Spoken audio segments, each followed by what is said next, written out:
Uranagis, leg drops, and of course, his devastating Banzai drop. A maneuver so effective that once it had connected, nobody kicked out of it. Nobody. Rodney was a very unique talent. I think the way he was able to handle all the pressure, it was kind of parallel to how he was in the ring. For someone to be so big and to be so nimble, you just don't see that very often. Rodney was one of those first solo guys, singles competitor guys that was able to go out there and really just make waves, make a big splash. I mean, pun intended, I guess. You know, that fool jumped in a pool, he'd knock out all the water, and that's the way it felt sometimes. He would go into those arenas and just suck in all the energy and be able to give it back. So when I look at Rodney, I see someone very similar to me, someone who understands the top, the very, very top of the game, the top position, and everything that goes along with it. In a career filled with so many highlight reel moments, perhaps nothing stands out more than when Yokozuna faced and defeated the so-called immortal Hulk Hogan at the first King of the Ring event in 1993. Looking to humiliate Hogan after the Hulksters stole Yokozuna's WWE Championship only 2 minutes after Yokozuna defeated Bret Hart for the title months earlier at WrestleMania 9, Yokozuna entered the ring totally focused on the task at hand. And on that night, he not only got revenge, but his victory would send Hogan packing from WWE for nearly 9 years. Hulk Hogan is finished. Many felt that Yokozuna had indeed killed Hulkamania. Now, you get to possess the power of the mighty Yokozuna and deal out punishment to Hulk Hogan to walk out of the King of the Ring, a 2-time WWE champion. Showcase the ability and the agility that made Yokozuna a Hall of Fame performer and take Hulkamania down. Banzai.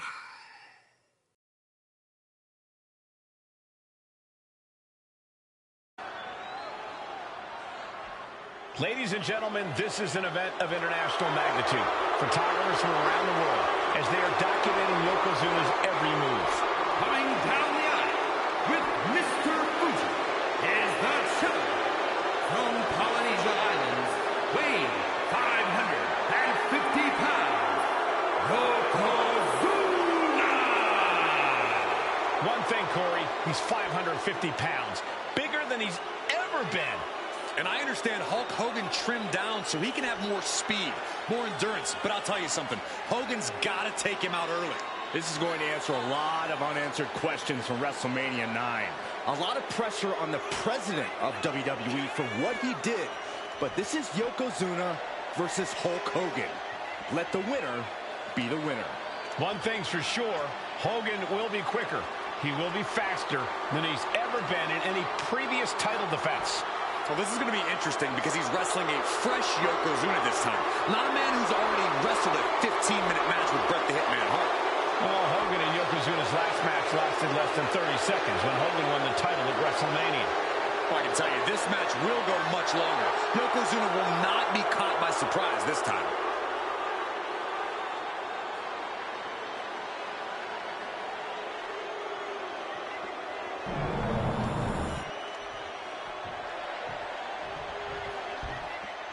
Listen to this. What a phenomenal ovation for the WWE Champion.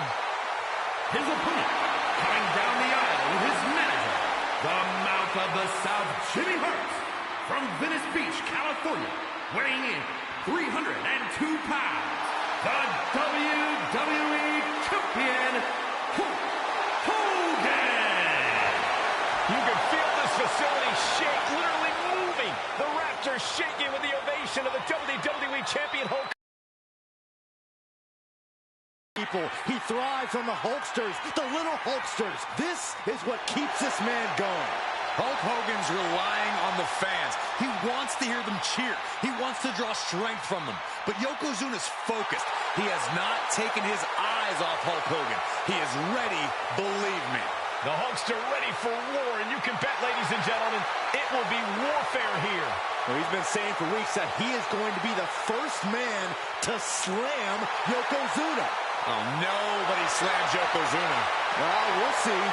Hulk Hogan wanted to prove it was not a fluke that he beat Yokozuna. And now we're going to find out if it was a fluke or not.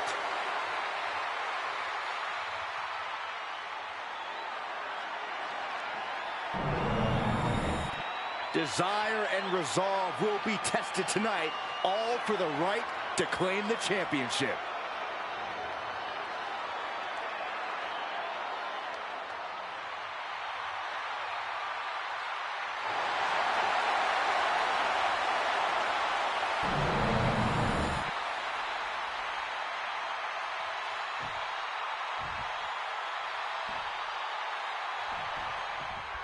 Michael Cole emanating from King of the Ring 1993 alongside Corey Graves and Byron Saxton, where Yokozuna hopes to regain the WWE Championship he lost in record time to Hulk Hogan. Both men coming in with so much to prove. Hogan wants to prove his controversial WrestleMania win was no fluke. And he's also promised to finally slam the 550-pound giant right through the ring. Yokozuna wants to erase the memory of his initial title reign in mere seconds. He knows what a fresh Yokozuna can beat a fresh Hulk Hogan, and tonight is the chance to prove it. Ooh. Still so much more. No signs of either combatant backing down. Look like a hockey fight just broke out. Two titans, trading strikes, and refusing to back down.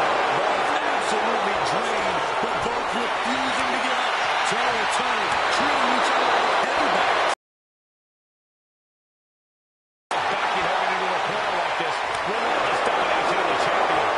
Mr. Fuji looking on with much approval. There's no mistaking what that sinister smile of his means. Yokozuna laying in with those attacks from his massive frame. That's the key to victory for the former champ. We know the sold-out crowd here in Dayton is firmly behind the Hulkster. Hogan is relying on the fans. He wants Yokozuna is completely focused. He has not taken his eyes off Hogan since the bell rang. He is, believe me. You can see Mr. Fuji at ringside. He's shown he will do anything to earn his client to win. Indeed, against Hogan, it backfired. And not to mention that this time, Hogan has Jimmy Hart. Oh, no, he's going to get caught here. Big spot for him. Targeting the shoulder with the claw. Clearly not trying to win this one right now. Just escape and a takedown. And he finds an answer for the Hulkster.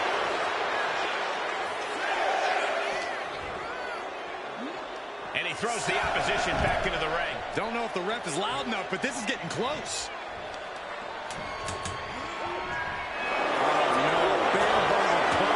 This is not good for the Highs the release to force it right. Prime example of why you need to know where you are at all times. Down to Hogan, and a double axe handle smash. As we get deep into this match, you have to be impressed by a man the size of Yokozuna exhibiting this level of stamina. Everything about Yokozuna is impressive, Cole. He's gone from 505 pounds at WrestleMania to 550 tonight. But it's not taking away any of his surprising stamina or uncanny agility. I like this aggression, just pure brutality. Come on, easy. And gentlemen, Yokozuna. Yoko now. Belly-to-belly slam. That's got to be the end of Hulkamania. Jimmy Hart trying to rally. And a kick out by Hogan with authority. Hulk Hogan's not done yet. Hulk Hogan is coming alive. Yokozuna back to his feet. Big chop to Hogan. And Hogan's starting to hulk up here. How many times have we seen this over the years? These massive strikes from Yokozuna having absolutely no effect on Hogan. Hogan fired up. Hogan's ready to go. Hogan feeding off the energy of all the Hulkamaniacs. And here comes Hulk. And Yokozuna being backed up to the ropes. Big boot. I can't believe Yokozuna's still standing. Hogan continuing to pour on the offense. A second big boot, but Yoko still on his feet. Don't let up, Hulkster. Keep swinging, keep firing away.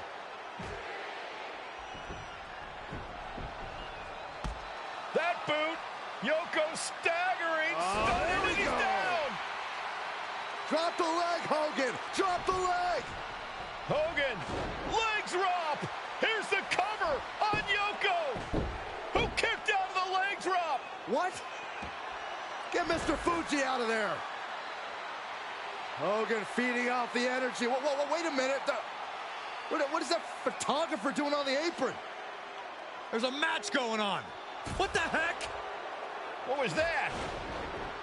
What in the world just happened here?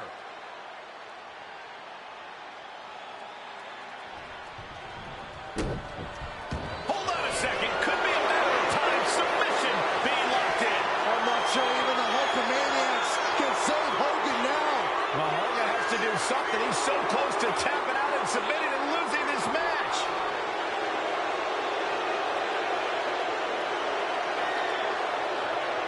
A single leg camel twist and Yokozuna turns it around. He's managing to find some of that needed breathing room. He's still hanging on, still in this thing. No mercy being shown to Hogan here. Yokozuna making Hogan regret wanting this match. I love it. Right outside. What's he got planned here? Whip back into the ring.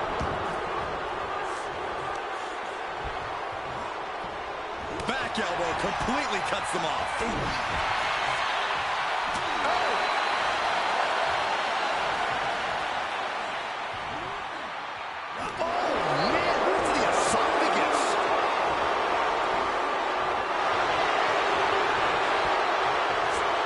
Steering clear there. High-level offense on display from Yokozuna. Yokozuna taking the fight with Hogan. The host is rocked.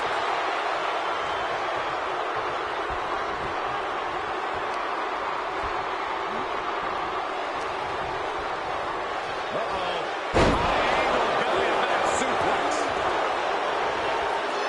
The big man, Yokozuna. Massive big leg drop. Yokozuna demonstrating his full power. Hogan's in trouble. And gets set right. A colossal headbutt from Yokozuna. And the big man looking to end it all right here. Yoko making the climb to the middle rope. The challenger comes up big. We almost had a new champion.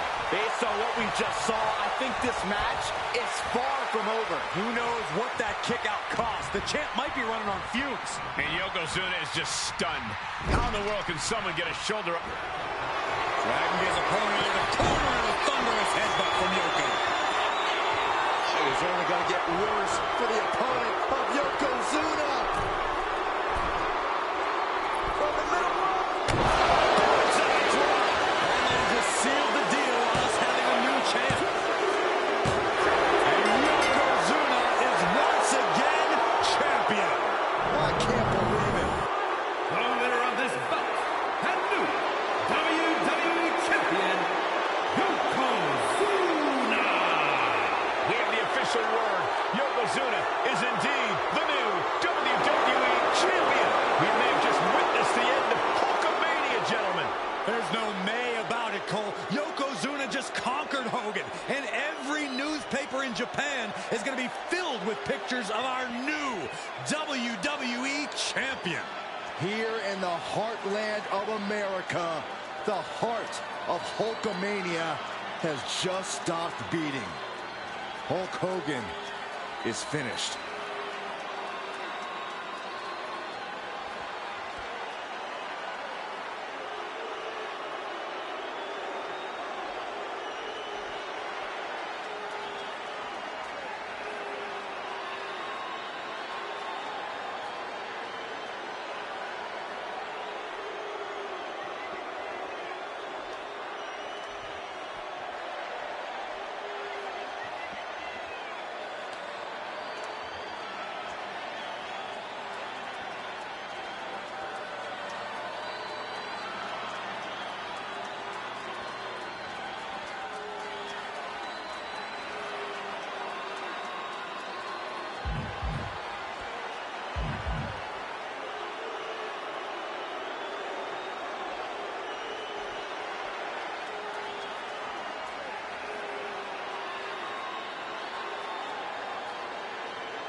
Adam Cole emanating from King of the Ring 1993 alongside Corey Graves and Byron Saxton, where Yokozuna hopes to regain the WWE Championship he lost in record time to Hulk Hogan. Both men coming in with so much to prove. Hogan wants to prove his controversial WrestleMania win was no fluke. He's also promised to finally slam the 550-pound giant right through the ring. Yokozuna wants to erase the memory of his initial... Uh-oh, from the top. Oh, and he's got ripped right off the top. Oof. Hooked him up. High angle belly-to-back suplex. This is an event of international magnitude. Byron, photographers from around the world, including a large contingent from Japan, are documenting Yokozuna's every move. A lot of pressure on the former champion. There is no way Mr. Fuji and Yokozuna can return to Japan and lose face. And the Hulkster may have some self-imposed pressure. He not only wants to win, he stated that he wants to pick up the 550-pound Yokozuna and slam the Giant's carcass through the ring. And Yokozuna is really putting the pressure on. Yokozuna taking the fight to Hulk Hogan. The Hulkster's rocked. Stiff headbutt. Yokozuna engaging in warfare with the Hulkster. The Giant knows this may be his last chance at the WWE Championship. You know, Hogan slimming down may have an adverse side effect. Yokozuna can wrench those holds in around the Hulkster's waist now. Oh, the waist and chest may be a little bit smaller. Oh, no. Bear hug of pride. This is not good for the Hulkster. Yokozuna applying the pressure. Squeak on the bear hug. And a way to get out of it is being on display right here. Oof. Now a big swing of momentum against Hogan. Yokozuna making Hogan regret wanting this match. I love it. Flapjack. Rolling face first. Hogan's offense gets foiled. Bombastic claims coming out of both camps coming into this one, gentlemen. Hogan has claimed an interview. Yoko now.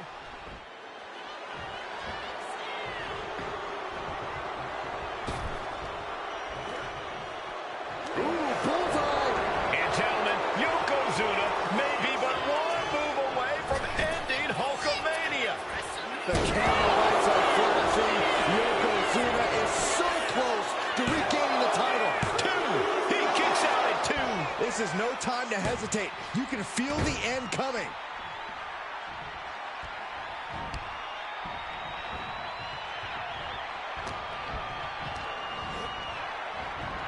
Knee to the gut. And Yokozuna is leaving no breathing room here. Hulkster's in a disheartening position.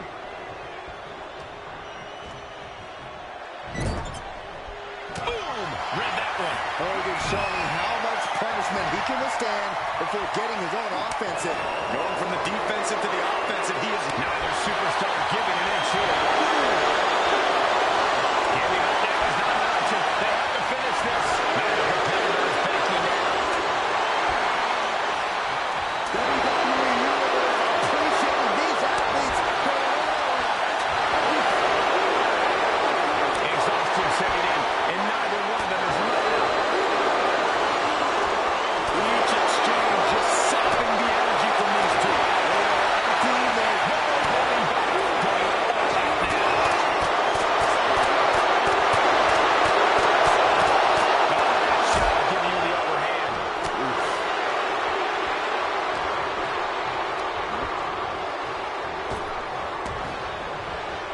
Ooh, that'll kill you over.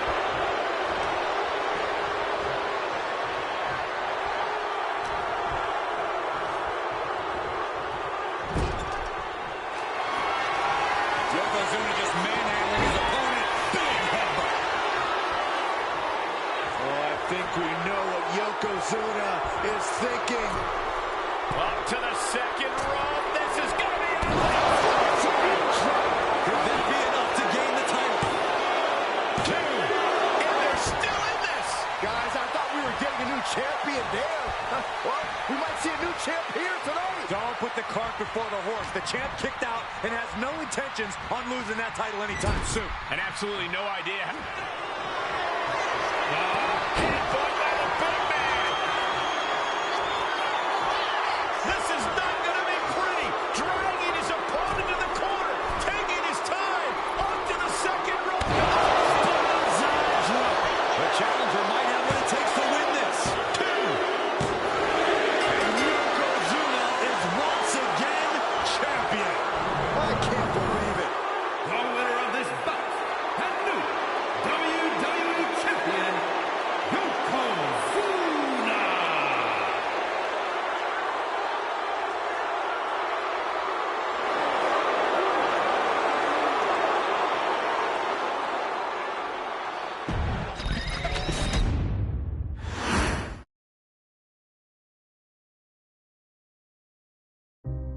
Our next chapter sees the showcase spotlight shine on an area in which the family built their legacy: tag team wrestling.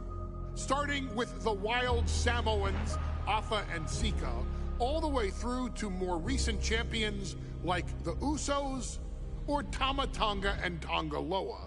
This dynasty has always excelled in tag team competition, consistently showing an ability to dominate the division with a wide variety of looks. And the first team that we will look at, accompanied to the ring by Afa himself. Fatu and Samu, the Head Shrinkers. They put the fear in people's hearts. That's what the Head Shrinkers did back in the day. Second to none in that ring. You know, hard-nosed, battle-tested. They went for it every single night. More astute fans may also know that early in their journeys, Samu and Fatu were managed by me, Paul Heyman, then known as Paul E. Dangerously. and the SST, the Samoan SWAT team. The Samoan SWAT team is here. Vengeance is mine. Already an imposing force that early on, their future greatness was obvious to so many industry experts. Afa, more than anybody, knew he had the team on his hands, with Samu being his son and Fatu his nephew.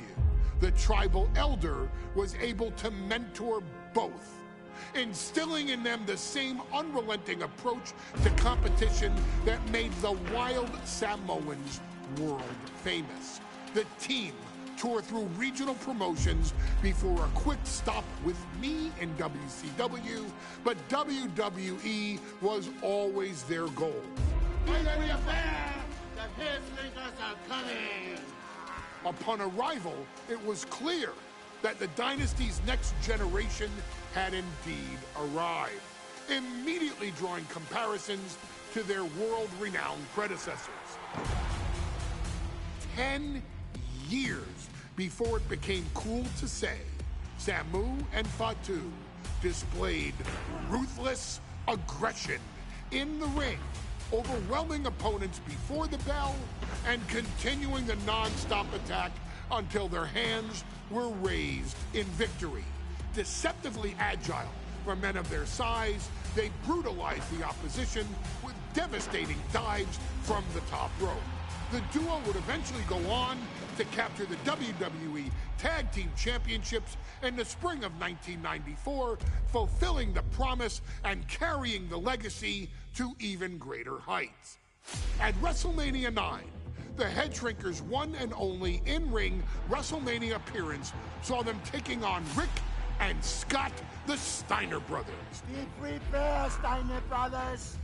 We're gonna give you a pain that you have never felt before. While I'm not one to make excuses, I am one to give opportunities to you, our expert gaming member of the WWE Universe.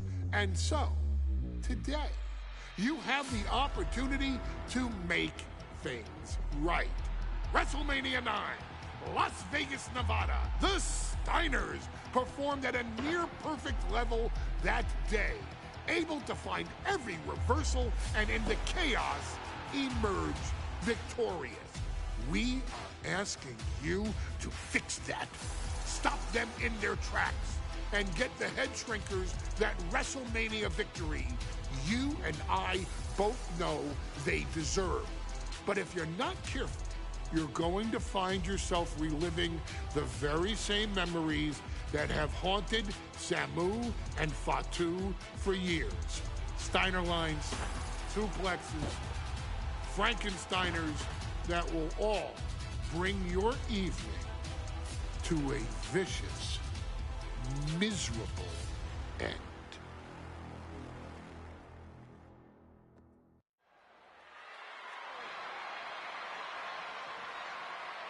One of the toughest teams in WWE history.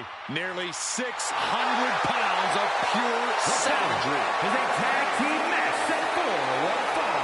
On the way to the ring, accompanied by Alpha at a combined weight of 565 pounds. Samu and Fatu, the Head Shrinkers. Fair warning, this one may not be too pretty, guys. You talk about rugged individuals. These are two tag teams that can really bring the fight to anyone that steps in their path. Yeah, there's about to be a seismic collision in the ring.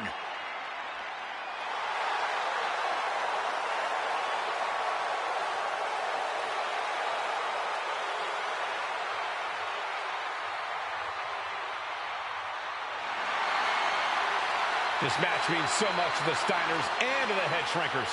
Well, the whole world is focusing on WrestleMania 9, and the last thing you want to do is come up on the short end. Pride is on the line, and as is a stake to the claim of being the toughest team in all of WWE.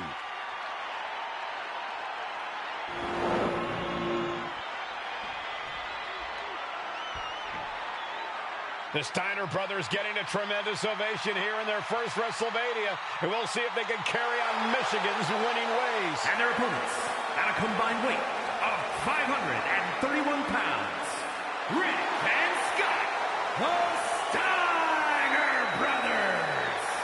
The Steiner brothers are one of the most promising tag teams we've ever seen in WWE. But Samu and Fatu are looking to stomp out any of that promise right here at WrestleMania. Let me warn the WWE Universe right now. This is going to be a brutal match. Just two heavy-hitting tag teams going at it. Physical, smash-mouth wrestling. And like Saxton said, it won't be pretty at all.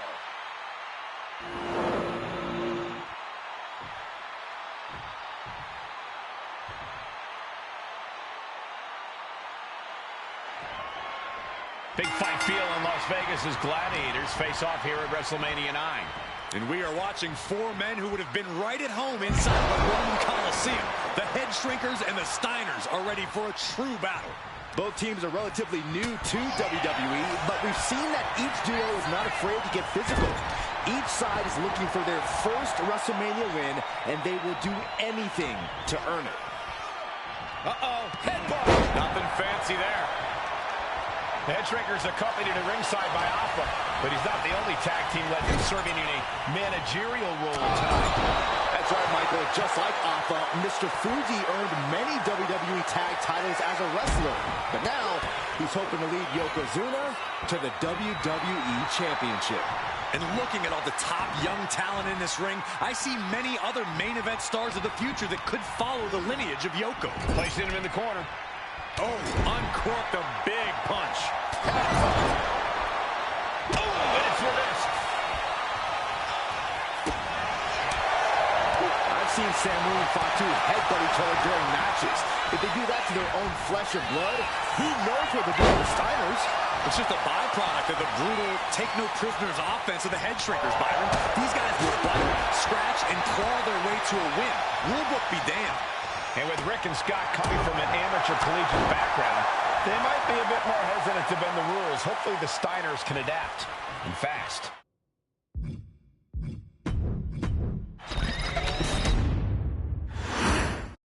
WrestleMania 9 rolling on with a potential show-stealing match, guys. Two very hungry tag teams facing off.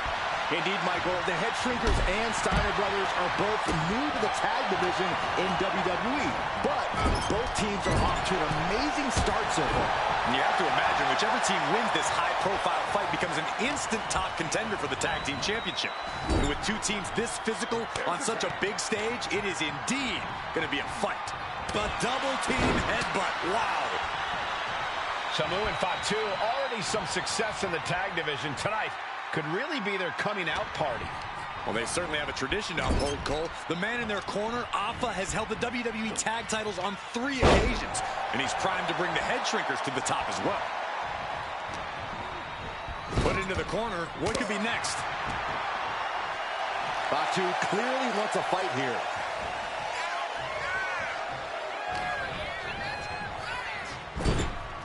Ooh!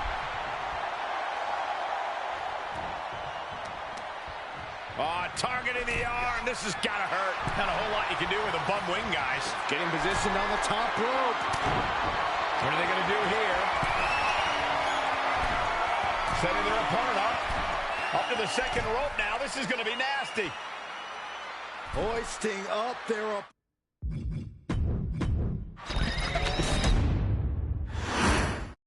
Big fight feel in Las Vegas as Gladiators face off here at WrestleMania 9. And we are watching four men who would have been right at home inside of a Roman Coliseum. The Head Shrinkers and the Steiners are ready for a true battle. Both teams are relatively new to WWE, but we've seen that each duo is not afraid to get physical. Each side is looking for their first WrestleMania win, and they will do anything to earn it. Samoa and Fatu, already some success in the tag division tonight. Could really be their coming out party. Well, they certainly have a tradition to uphold, Cole. The man in their corner, Alpha, has held the WWE tag titles on 3 occasions, and he's primed to bring the Head Shrinkers to the top as well. There may be an abundance of togas in the arena today, but you're not going to see a lot of Greco-Roman wrestling out of the Head Shrinkers. They're just looking to hurt the Steiners. And that actually may help Samu and Fatu here. The Steiner brothers have earned most of their wins by utilizing their amateur wrestling skill set. I can't imagine they'll get many grappling opportunities against dedicated brawlers like the Head Shrinkers.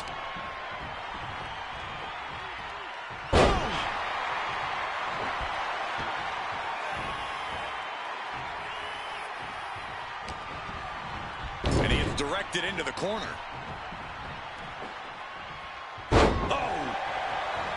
The whole world is focused on WrestleMania 9 tonight.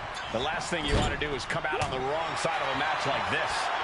That's right. A big win at WrestleMania means a big boost in the tag division and a substantial winner's push. I don't think the Head Shrinkers concern themselves much with the financial matters, Saxton, but they are dead set on proving they're the toughest dudes around. Momentum moving towards Samu's corner. Seeing some high-impact offense from Samu and Fatu thus far. I'm not sure the Head Shrinkers are even going for the victory. They just want to destroy the Steiners. Vicious backbreaker.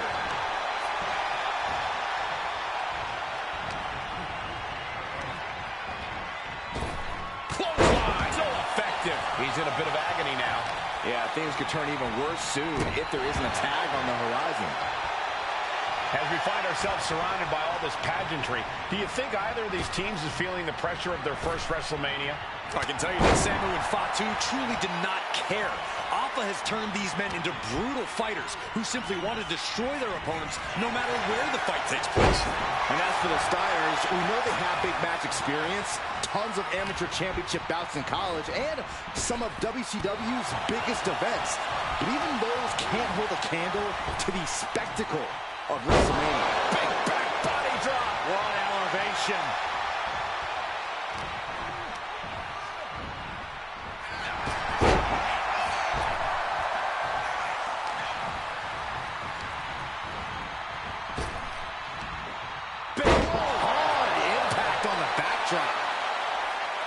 And we are really seeing the amazing skill sets of all 4 men in this tag team showcase. Well, we already knew about the brawling of the Head Shrinkers and the grappling of the Steiners, but men as big as these 4 behemoths should not be able to fly around the ring like they have thus far. It is made for an extremely tough act to follow, guys. Getting the tag could be the momentum swing they needed. Placed against the turnbuckles.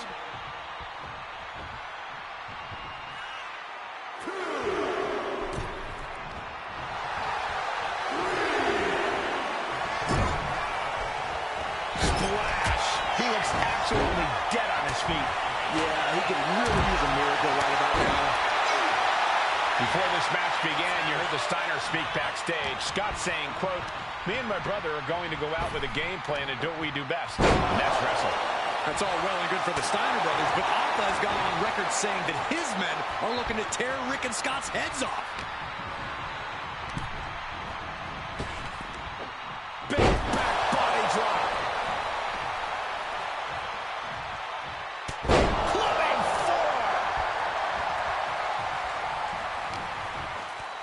And there goes Steiner sent outside the ring. Fatu like a one-man wrecking machine right now, cleaning house. Oh, look at this, the power by Scott Steiner.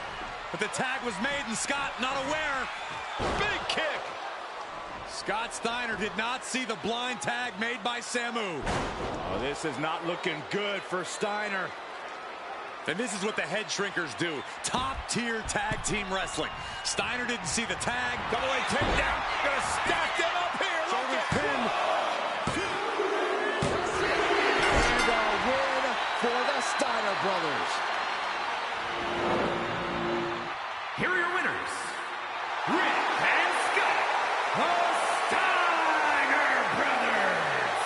What a physical match. What a war we've just seen, ladies and gentlemen. What a hard-fought victory for these two brothers from Michigan.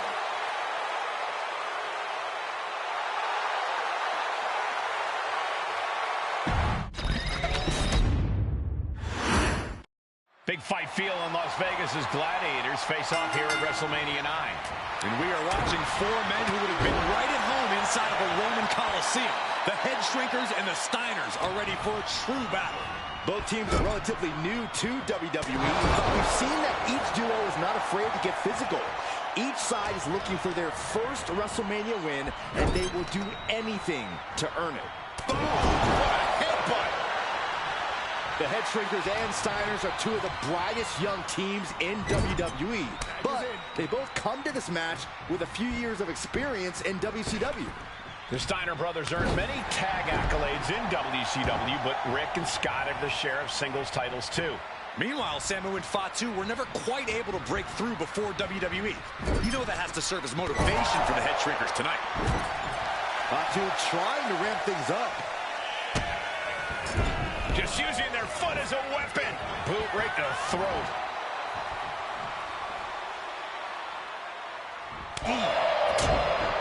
I've seen Samu and Fatu headbutt each other during matches.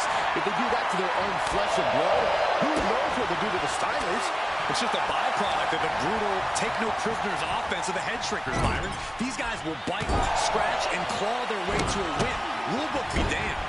And with Rick and Scott coming from an amateur collegiate background, they might be a bit more hesitant to bend the rules. Hopefully the Steiners can adapt, and fast. Leaning on the turnbuckle here. Good grief! That's a chop that'll wake you up. The whole world is focused on WrestleMania 9 tonight. The last thing you want to do is come out on the wrong side of a match like this. That's right. And there goes Steiner sent outside the ring. Fatu like a one-man wrecking machine right now. Cleaning house. Oh, look at this. The power by Scott Steiner. But the tag was made and Scott not aware. Big kick. Scott Steiner did not see the blind tag made by Samu. Oh, this is not looking good for Steiner. And this is what the Head Shrinkers do. Top-tier tag team wrestling. Steiner didn't see the tag, decided to hot dog around, and got a foot in the face for it. Before this match began, you heard the Steiner speak backstage. Scott saying, quote, "Me and my brother are going to go out with a game plan and do it right into the cover." Wasting no time getting his shoulder up. Channeling his energy to stay in this matchup. Placed it into the corner here. Counter. Saw it coming. Oh, what a right. Yeah, that's some attitude behind it. Connects. Stop right to the gut. Oh, what a headbutt. He's going up.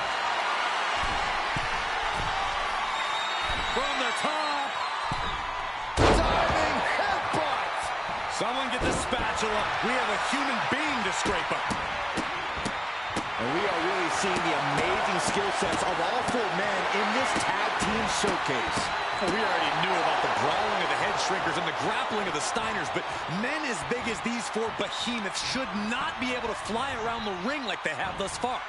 It is made for an extremely tough act to follow, guys. And that was a first-hand example of a dirty attack. Steiner looking powerless to every attack. The Head Shrinkers smartly keeping themselves out of the grasp of Rick and Scott Steiner. There is a method to the madness of the Head Shrinkers. Being set up in the corner for something.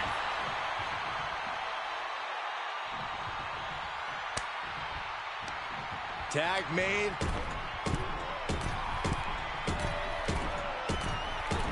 Opponent in the corner and just shot after shot after shot. They might go all night. Hip attack. So sudden. Fatu taking a moment to soak it all in. Ooh. Oh, no, he just got busted wide open. The official needs to take a look at that. That's a good tag. Tag made. Double team action likely incoming. Double Irish whip. Double chop takes them down. Carefully placed stomp to the arm. Roundhouse kick on the mark.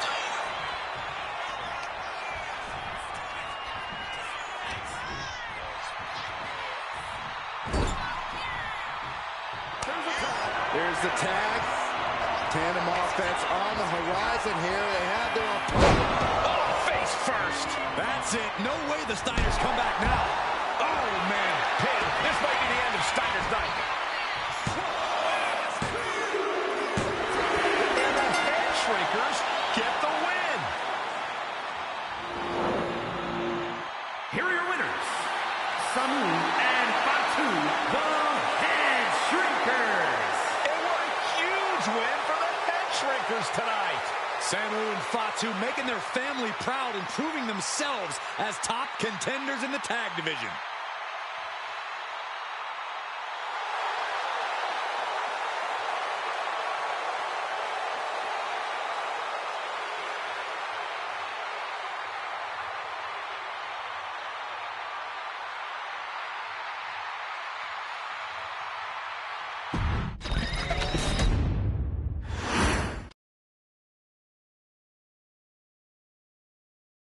Hey, let's put this in the simplest of all terms.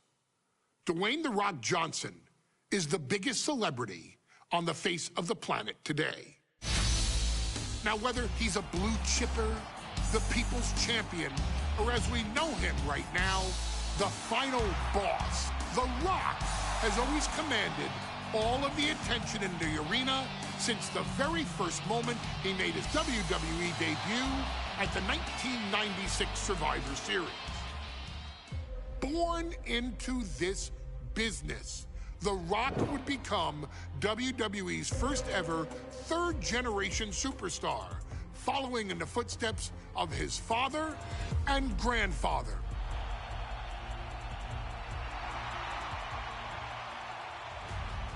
Who had competed in WWE rings before him. Dwayne had the huge responsibility. There's a legacy, and you have to take it so seriously.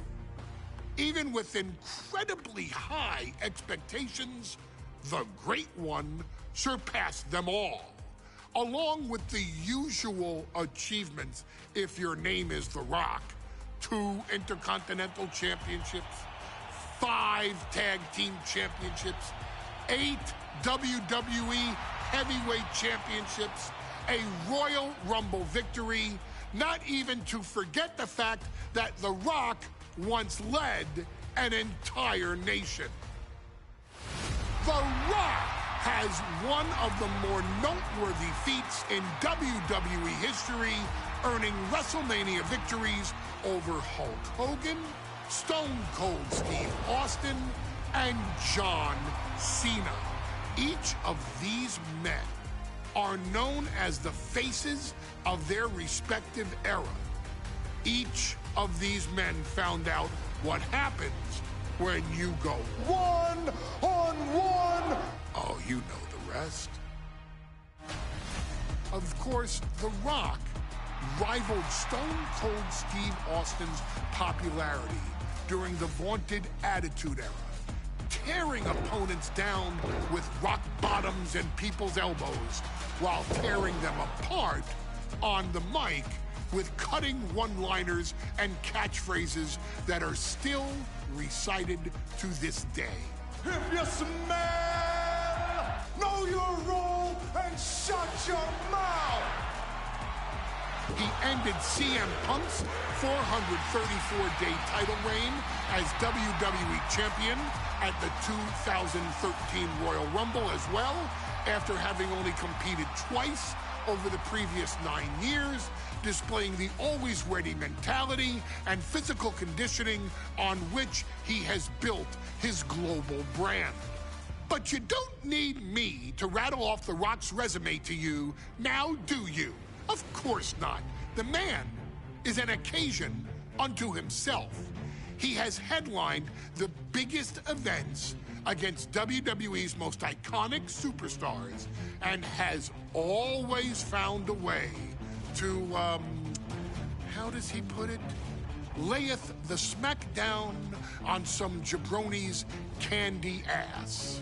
I couldn't have said it better myself, although I think I may have just done that. But indeed, he has. On a Thursday night in February of 1997, The Rock, still known as Rocky Maivia, would find himself challenging for the WWE Intercontinental Championship. Only a few months into his tenure, he would be matched up against a face that would ultimately become one of his most familiar and hated rivals, Triple H, Hunter Hearst Helmsley. Seemingly overmatched by a more seasoned opponent, a youthful Rock would demonstrate all the traits that have come to define him in the years since. Tenacity, high IQ, and that legendary Samoan strength to ultimately surprise Helmsley and kick off the first championship reign for Rocky Maivia. It would be the first step of a journey that has ultimately led The Rock into the pantheon of WWE's elite. So now it's all in your hands. It's up to you to showcase the undying drive that makes The Rock the hardest worker in the room to deliver a shocking upset against the Greenwich snob himself. Guide The Rock to victory over Triple H at a very special Thursday, Raw Thursday, to give the first jolts to what would become the most electrifying career in sports entertainment.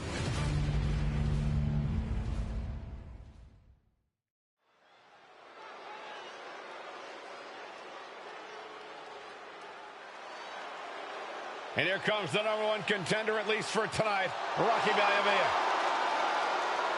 The following contest, scheduled for one fall, is for the WWE Intercontinental Championship. Making his way to the ring is the challenger from the South Pacific, weighing in at 275 pounds, Rocky Maivia. A blue chip talent with a bright future.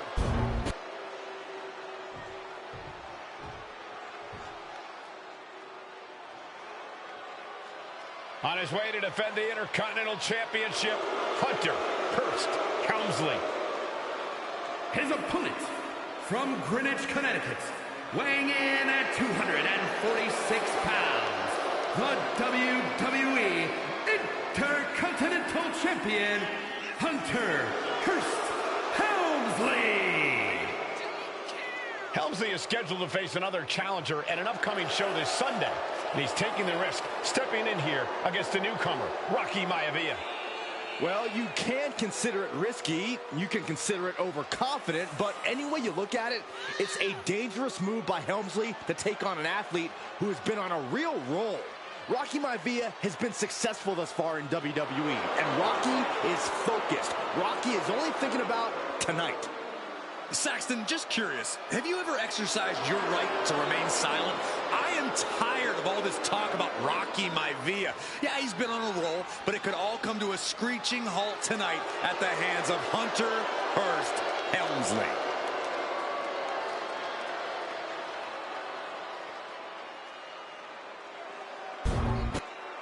You can see it in the eyes of each individual. Only razor-sharp focus when this much is on the line.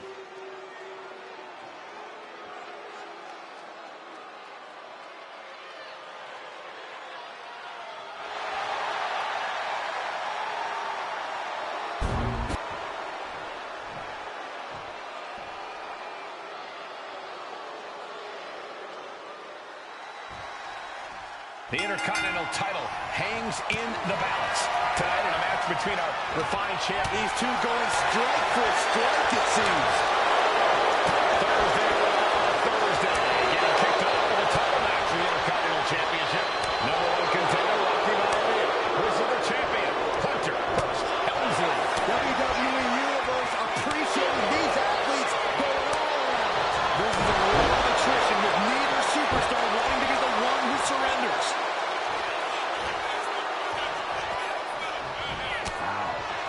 Before this match, I was talking to Helmsley, and he said he can beat the snot out of this Maivia kid in less than 10 minutes. In fact, he was showing me on his watch. Did you know he has a timepiece that costs $20,000? Confident words from Hunter Hearst Helmsley. Not sure how relevant his timepiece is to this match, though, Corey. It isn't relevant. I just wanted to share an example of how far ahead in the game of life Helmsley is. And Rocky there not showing any signs of being intimidated. What's it going to take for Hunter Hearst Helmsley to retain his Intercontinental title here? How can he get the better of Rocky Maivia? Well, the champ needs to put this young upstart Maivia in his place with unrelenting offense. No time for graceful bows and upper-class taunting. Just beat Rocky down. And Rocky is delivering solid damage, but needs to remember to get Helmsley in the ring. The title can be won outside of the squared circle. Referee's nearing the end of the count. Better get back in the ring. Raw drop kick. Inconspicuous spot. Cobra clutch cinched in. The Cobra clutch is it. And he decides to let his opponent out of the hold. Might have felt like he was losing a grip and didn't want the opposition to counter out of the submission.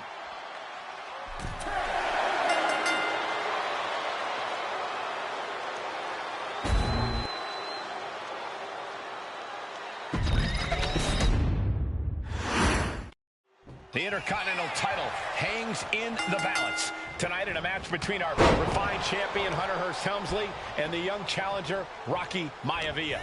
Rocky Maivia has a lot to prove here. The third-generation up-and-comer would love nothing more than to grab his first championship tonight and send a message to the WWE that Rocky Maivia has arrived. But Hunter Hearst Helmsley will do everything in his considerable power to stop that from happening. And as far as Helmsley is concerned, Maivia is barely even worth his time. Intercontinental Championship at stake right here in Lowell, Massachusetts. We're expecting an emotional night for all of us, considering that Shawn Michaels will forfeit the WWE Championship live tonight. Yeah, I saw a very dejected HB. This is quickly turning into a slugfest. Ooh!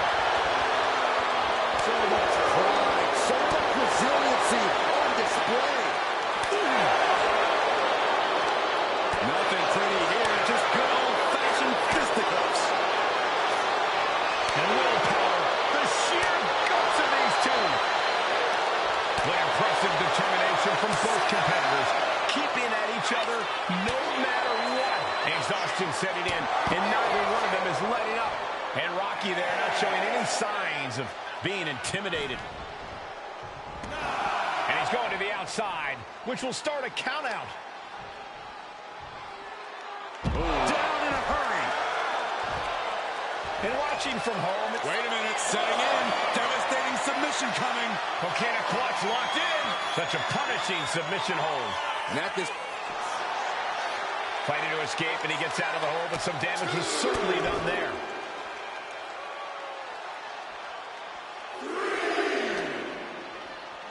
And gets tossed back into the mat. Big move. Oh, my God.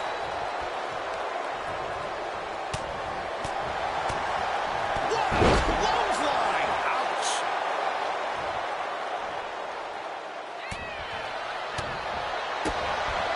And Byron Rocky has tremendous exuberance, tremendous youth. He's going to be a star for a long time. I think Rocky Maivia shows more promise than any other wrestlers I've seen come into WWE. You're talking about second-generation wrestlers, but with Rocky, you're talking about 3 generations. This guy's going to be phenomenal. Stalking his prey, ready to strike. From way up, double axe handle. Maivia took to the sky and executed that high risk perfectly.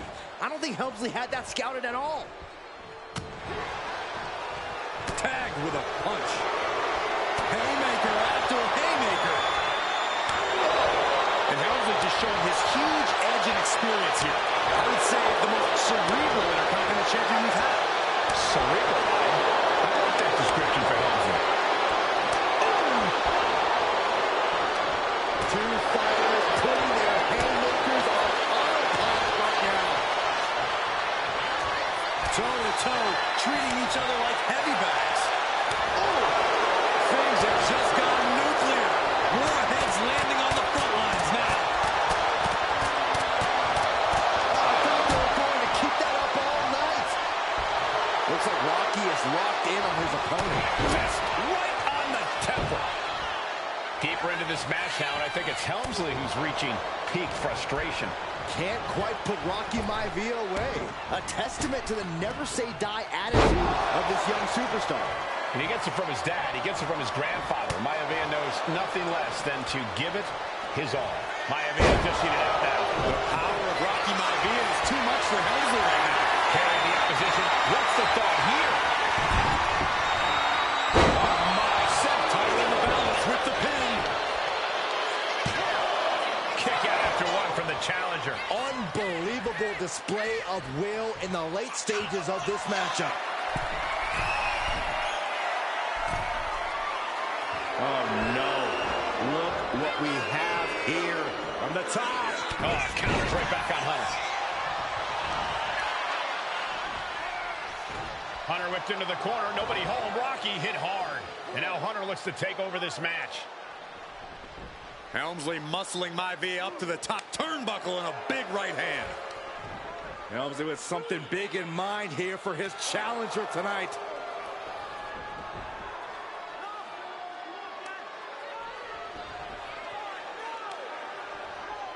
Well, this is just blatant disrespect from the arrogant champion.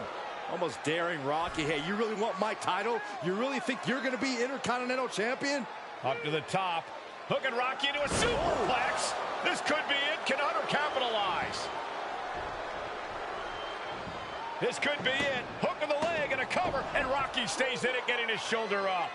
Still not enough to put out the flame of Rocky Maivia. Hunter has to be asking himself, what else do I have in my arsenal? And I think we may get our answer, gentlemen. Yeah, it's just a matter of time, I believe, before this one's over. Hunter hooking Rocky, taking his time, looking to put him away. But Maivia just collapsed. This just shows you how much damage Hunter Hearst Helmsley has inflicted on the challenger in this matchup. I think Maivia's done. Official might want to step in, call this one. The official checking on Rocky. Hunter Hearst Helmsley believes this is close to being over. Lifting him back up again. Rocky rolls through. Shoulders down. Rocky wins the title.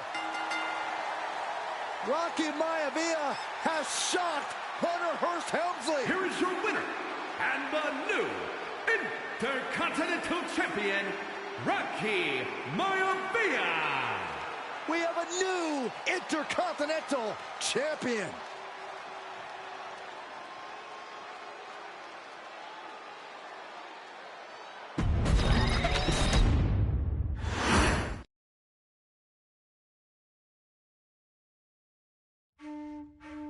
In a family of elite combat athletes and top-tier performers, the final boss has always stood out, even when he was just a blue chipper. But there wouldn't be a final boss. There wouldn't even be a bloodline if it wasn't for The Rock's grandfather, the High Chief Peter Maivia. You can think of him as the first boss. Predecessor to the tribal chief. He is one of, if not the foundation for our family. The Anoa'i Fatu Maivia wrestling dynasty. I don't think there's anybody more responsible for what's going on now than the High Chief himself. Peter Maivia isn't simply one of the two principals behind the sacred blood bond. He's also an incredibly decorated professional wrestler who traveled the world and won titles everywhere he went. New Zealand, Japan, Europe, and here in the United States, where he enjoyed especially successful runs in Hawaii and California. Maivia would eventually find his way to WWE, engaging in legendary battles with the likes of superstar Billy Graham. His larger-than-life personality would win the WWE Universe over in short order, as it had throughout his entire career. In the ring, High Chief Peter Maivia was a potent blend of brawn and grappling technique, often muscling his opponents down to the mat through a variety of joint locks and then switching to more painful holds once grounded. His sleeper hold and stump puller were both feared and renowned, and make no mistake about it, Maivia knew there was always more than one path to the ultimate victory. Out of the ring, High Chief Peter Maivia also ran one of the most successful wrestling promotions on the planet, Polynesian Pro Wrestling, based out of Hawaii, showing his mastery of the business in every aspect. His induction into WWE's Hall of Fame class of 2008 was supremely deserved, forever enshrining Peter Maivia as the legend he always was. And now, we present to you the opportunity to walk in the boots of the legendary High Chief Peter Maivia, facing off against one of the most legendary WWE rivals, George the Animal Steele. You will settle this score once and forever, and showcase the overwhelming strength of Peter Maivia, which has ever since remained as a hallmark for every single solitary member of this bloodline. Steele is no easy battle, though. He thrives in the chaos, one of pro wrestling's true madmen. He'll even try to eat part of the ring if he thinks it'll help him break you down. So do your best and honor High Chief Peter Maivia properly with a resounding victory.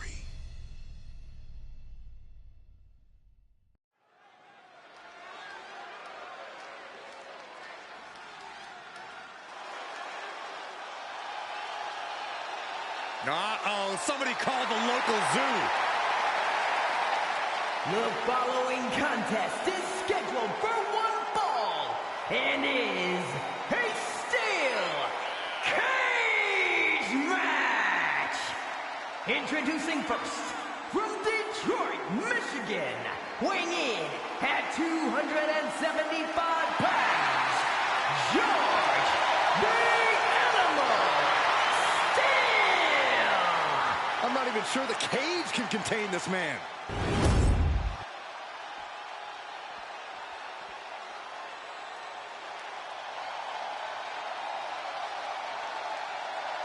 And strolling down the aisle, the opponent of George Steele, Peter Maivia. Always a chaotic matchup.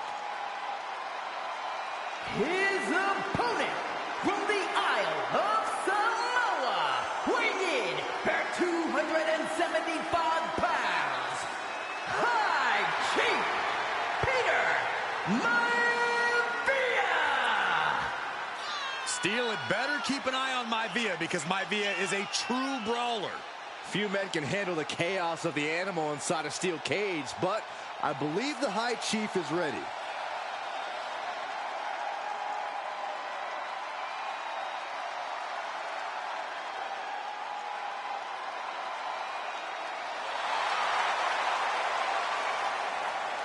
Maivia carrying such pride into the ring. Very stark contrast to Steele. We'll see which prevails tonight.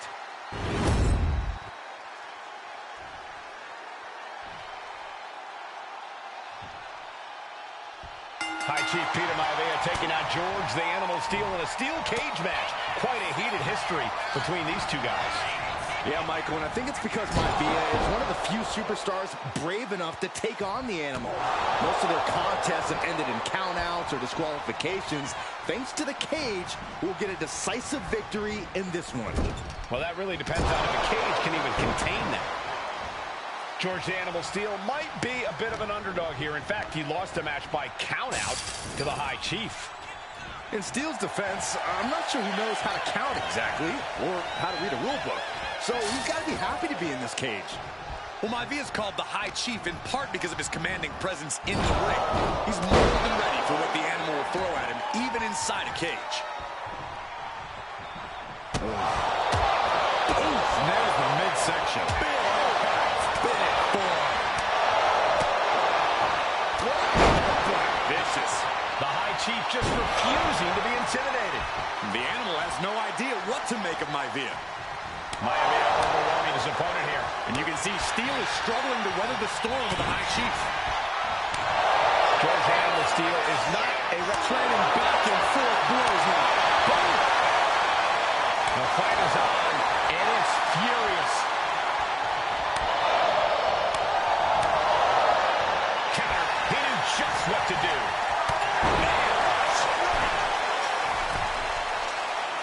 The top of the cage is so close, yet so far. Trying to make their way out of the cage.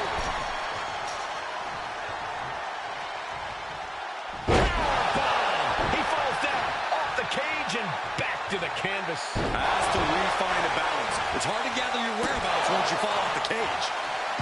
The animal has to be elated to be in this steel cage against one of his biggest rivals, no less. Yeah, Byron, we've seen the animal brandish a weapon against Peter Maivia before against the rules. The High Chief better be prepared for Steel to get even crazier. Oh, Maivia is prepared, all right. The man is extremely tough and agile. In fact, the High Chief's entire body can be considered a weapon.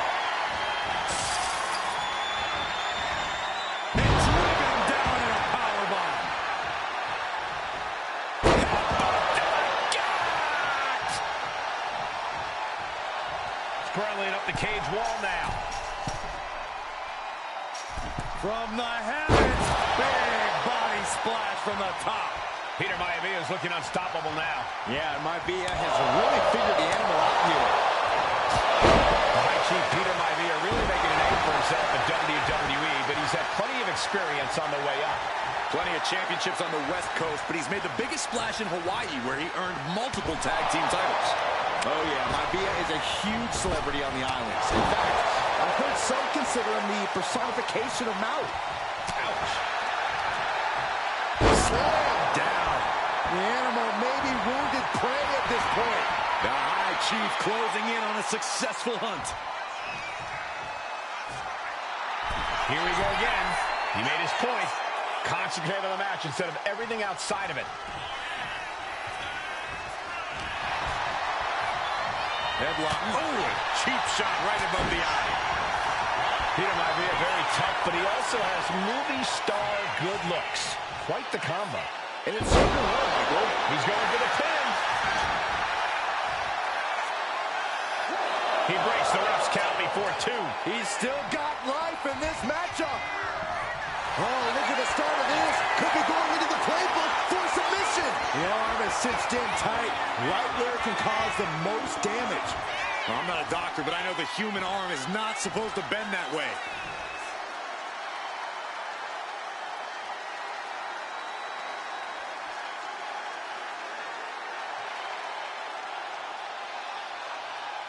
Able to punch his way out. Some folks call Peter Maivia the Flying Hawaiian, and the reasons are obvious for that moniker. But guys, how does he earn the other nickname of the High Chief?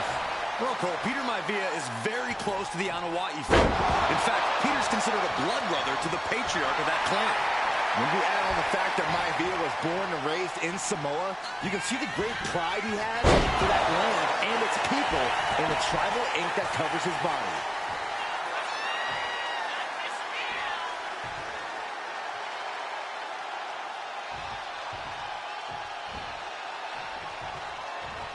Peter Maivia has something brewing.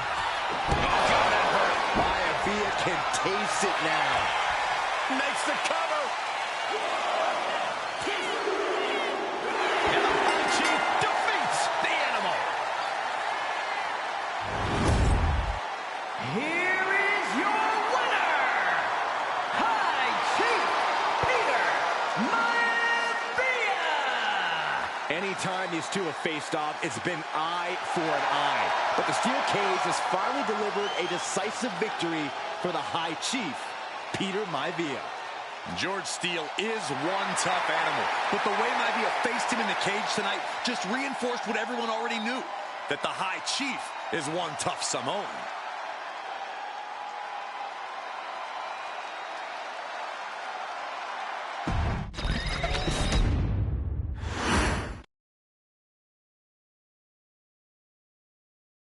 She's not like most girls. She's also not like most WWE superstars. Nia Jax, the reigning queen of the ring, is a reckoning, a force of nature that blitzes right through her competition. A cousin of The Rock, Nia Jax arrived in NXT almost 10 years ago with astronomical expectations. Undaunted, Nia Jax would dominate early opponents, finding herself competing for the NXT Women's Championship mere months after her debut. It did not take long for those running Raw and SmackDown to take notice. Well, our next pick, Nia Jax! And Nia Jax would join the Raw roster as part of the 2016 draft lottery. And since joining the main roster, absolutely no one has been safe from Nia Jax. She is a two-time women's champion. She is a two-time women's tag team champion. She competed in the men's Royal Rumble match in 2019, even getting an elimination while in the ring. Nia Jax looking to eliminate, she does! She's battled standouts like Charlotte, Bayley, and Becky Lynch. And all the while, she has left undeniable destruction in her wake. In the ring, she applies many of the same tactics that once benefited Yokozuna, even using her own version of the Banzai Drop, known as the Annihilator. And just like its namesake, if it connects, your night is over. And Nia Jax remains driven for even more success, jumping at any opportunity to prove her dominance. This last year, that included entering into the 2024 Queen of the Ring tournament after earning victories over Naomi, Jade Cargill, and Bianca Belair. Nia Jax would fight her way into the finals, taking on former NXT Women's Champion Lyra Valkyria. Valkyria built a lot of momentum, defeating Dakota Kai, Zoe Stark, and Io Sky to punch her ticket into the final at the Queen and King of the Ring. With an obvious game plan, Lyra would look to stick and move, avoiding the colossal attacks of her opponent.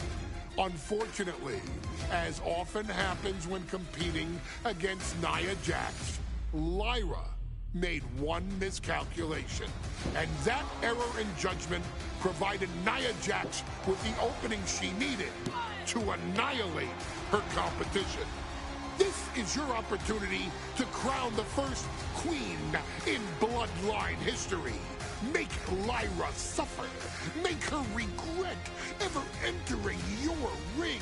Showcase the otherworldly power that forces an entire roster to cower in your presence. Because when you're an irresistible force like Nia Jax, resistance is futile.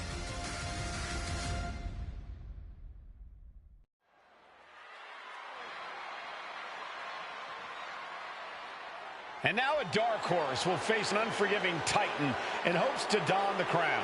Lyra Valkyria versus Nia Jax in the Queen of the Ring finals. The following is the final match in the Queen of the Ring tournament. Introducing first, from San Diego, California, Nia Jax. I cannot wait to witness what unfolds here. The irresistible force has been on a tear recently. And Nia believes the crowd already belongs to her. Will Jax's menacing presence and sheer power be too much for Valkyria to overcome? Or can Lyra write a happy ever after ending to her Cinderella story?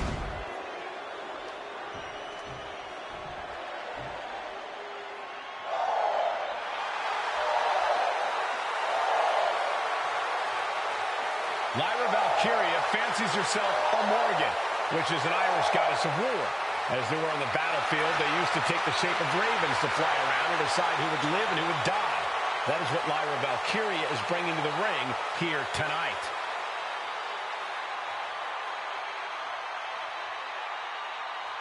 And her opponent, from Dublin, Ireland, Lyra Valkyria. Lyra Valkyria may have read a little too much fantasy in her day, and now is reality.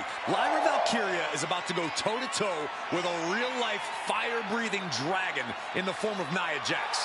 Nia Jax, who's in the best physical condition of her career, tonight will make someone. Will it be Lyra? Will it be Nia? We'll find out in a matter of moments. And guys, you win the crown. Guess what waits for you in August? A date with the champion of your respective brand at SummerSlam.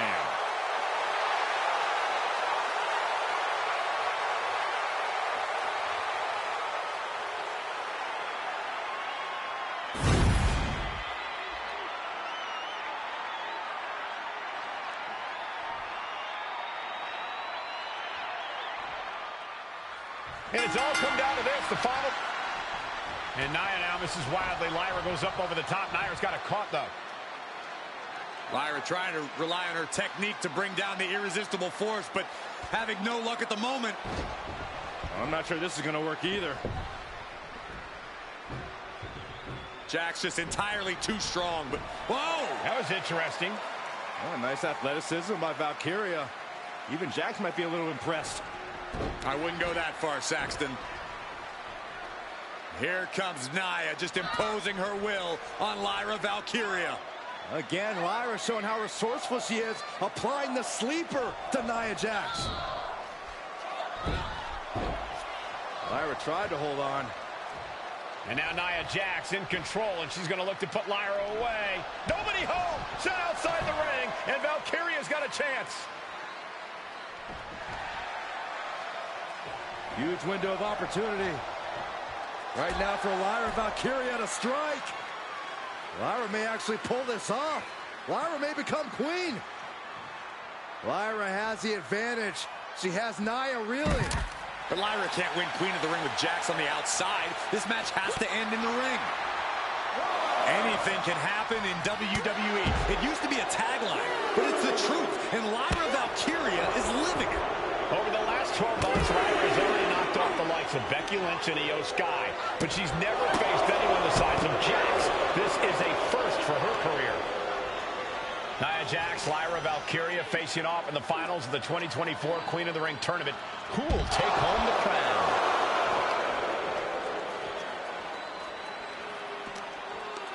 Sharp clothesline.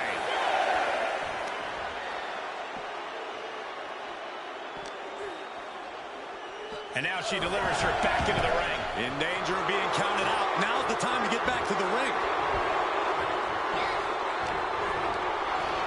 Oh, ricocheting off the turnbuckles.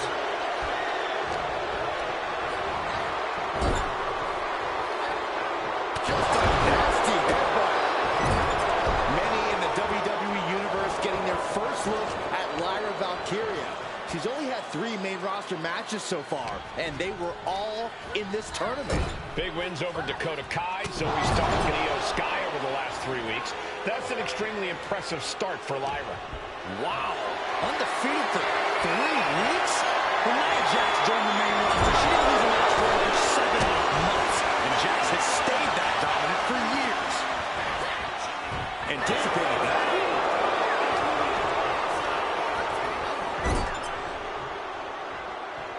Legs getting tangled in the corner, stuck in the tree of woe. Stuck in the tree of woe and just having their face stomped. Confidence is always a key for Nia Jax. She comes into every match thinking she hasn't won. But when you have this business in your blood like Nia does, that confidence is genetic.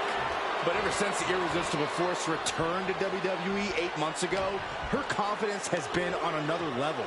And she's gaining even more confidence as this match progresses. Jax may just be unstoppable now. Well, if you're Lyra Valkyria, what do you do to pull off a massive upset tonight? Well, Lyra's a technical wizard, Cole. In fact, from a technique perspective, she may actually have Nia Jax outgunned. And beyond relying on her technique, if I'm Lyra, I'm going to try to frustrate Nia. I don't know how possible that is, but if you frustrate Nia, she may make a crucial... Valkyria crushed in the corner by Jax. Squashing Lyra in the corner, and the beginning of the end may be near.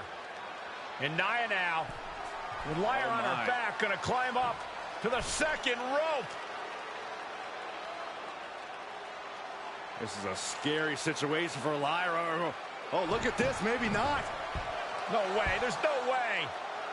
Oh, my. Oh, no.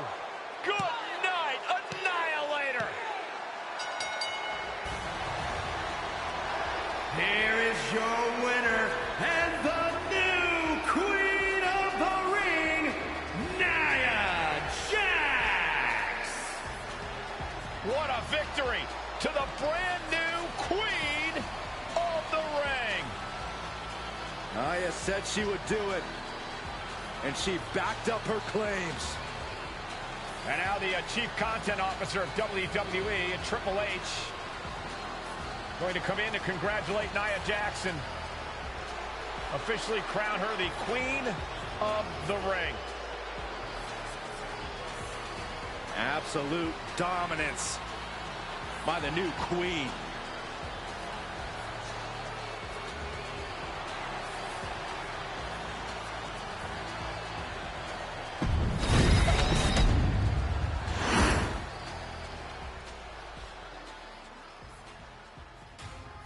I'm sure you will agree with your wise man. Many WWE superstars say they will do whatever it takes in order to achieve success. Quite often, it's a bunch of BS. But if you're lucky, you may run into someone who is willing to look out for the group. Someone willing to make sacrifices. And for this family, there was no one better than Rikishi. After the Head Shrinkers run in WWE came to an end, Rikishi, then known as Fatu, would go on a journey of self-discovery. This journey would lead to him taking on the name Rikishi, a subtle nod to his cousin Yokozuna, as well as an opportunity to start fresh with a global audience. Well, my dad, when he became the Rikishi character, when you think about Samoan wrestlers, right, or mean, or aggressive, he made it like his own flavor, right? He had the blonde hair, still carried the aggressiveness, but I think he just wanted to add like a little flavor to it. It became even more popular to our culture. Rikishi blitzed WWE from the jump, devastating opponents with new tricks and winning people over with his fat-ass dance moves. That Rikishi is fat, all right. P-H-A-T. And with this wave of newfound momentum came even more success, with Rikishi capturing the WWE Intercontinental Championship and displaying incredible athleticism in iconic moments like when he dove off the top of the steel cage. The year 2000 belonged to Rikishi. But little did anyone know, Rikishi held a dark secret regarding a decision he'd made not for his own benefit, but for the benefit of the family. It was at the 1999 Survivor Series that Stone Cold Steve Austin was hit by a car in the arena parking lot, forcing him from the main event later that night for the WWE Championship. For nearly a year, all of WWE was consumed with figuring out who was driving that damn car and why Austin was targeted in the first place. The verdict came in. The car was driven by Rikishi. Rikishi would stand strong. Stone Cold Steve Austin, I didn't do it for me. I did it for The Rock. What? Rikishi would lay out a years-long gripe that WWE preferred Steve Austin to The Rock, and so Rikishi had made sure that The Rock's only competition had been removed from the picture. Rikishi sacrificed his own popularity to reach this goal. The Rock thrived while Austin was on the shelf. For Rikishi, the struggle and fall was all worth it. Rikishi knew that he would eventually have to face off with the Texas Rattlesnake to answer for his sins, and he welcomed that meeting with open arms. What Rikishi was unprepared for was for WWE to stack the deck entirely, looking to make Rikishi pay for taking out their golden goose. Stone Cold Steve Austin was allowed to drive his truck directly to the ring and was generally given the freedom to do whatever the hell he wanted in the name of revenge. We are going to make things right. This time, when Rikishi and Stone Cold Steve Austin lock horns, there will be no stacking of the deck.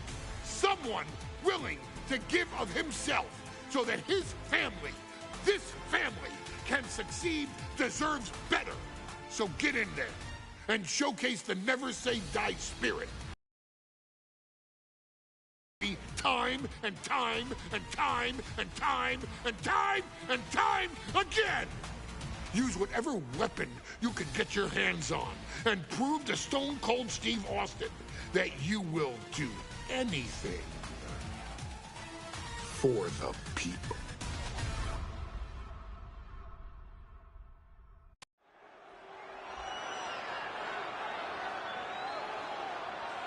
Is it legal to not show up? Rikishi has brutalized Austin lately. Austin will be here, Byron. I just refuse to think anything else. The following contest is scheduled for one fall and is a no-holds-barred match. Introducing first, from the Isle of Samoa, weighing in at 424 pounds, Rikishi! We have learned more about Rikishi in the last couple of weeks than we knew about him his entire career here in WWE. He said he ran over Austin not for himself, but for The Rock. Right, and now he's coming out here, and I guess if Austin doesn't show up, the general manager is going to have to come out here and declare this is a forfeit, and Rikishi's going to win it. This man makes me sick.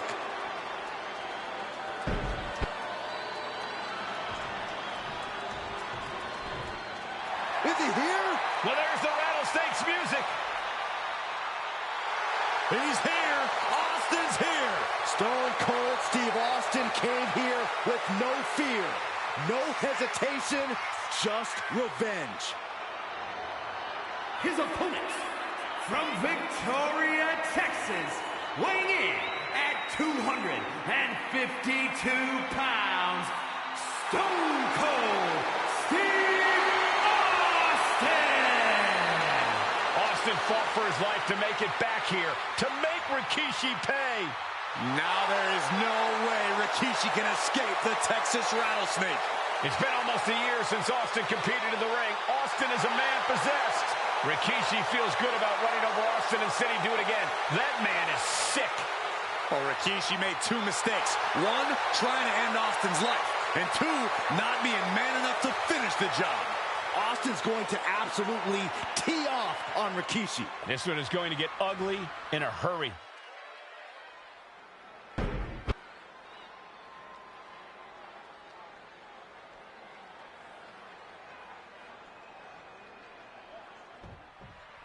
It's a miracle Austin survived being run over by Rikishi.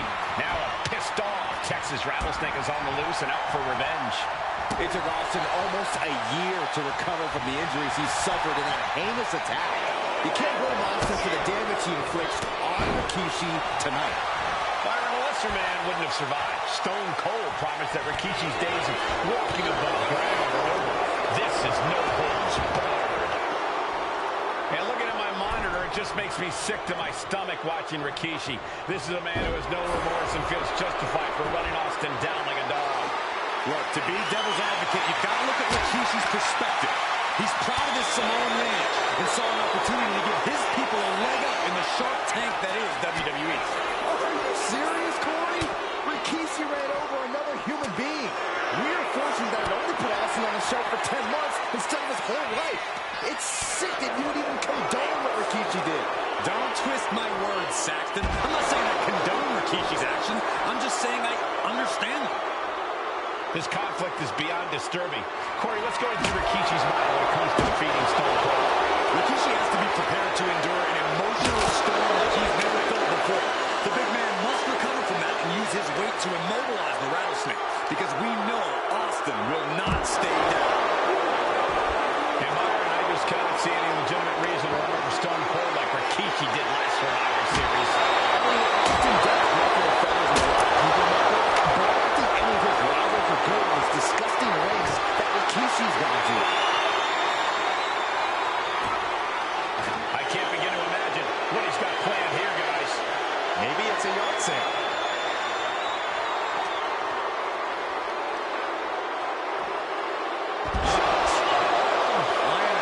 Can Austin weather this storm, guys? No one holding Rikishi's family down now, taking out all those years of frustration on Austin here. Oh my God, look out, look out, look out! Stop, slam through the table! Smash clean through the table. That's going to stop you for a long time. Oh, man, that hurts even worse than it looks. Splinters everywhere.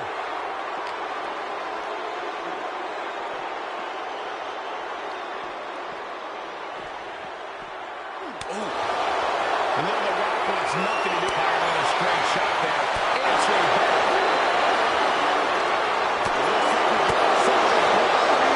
Two Titans, trading strikes, and refusing to back down. Rikishi feels the pride of his family with every ounce of damage he delivers to Stone Cold. Who will break first? That is the question. Emptying their tanks, going back and forth like this. Oh boy, I think we know what he has in store. Austin and Rikishi trading heavy artillery on the outside, and here comes the Rattlesnake. Stone Cold Steve Austin fired up and revenge on his mind. You got to think about how bad Austin has wanted this ever since Survivor Series last year. Been dying to get his hands on Rikishi.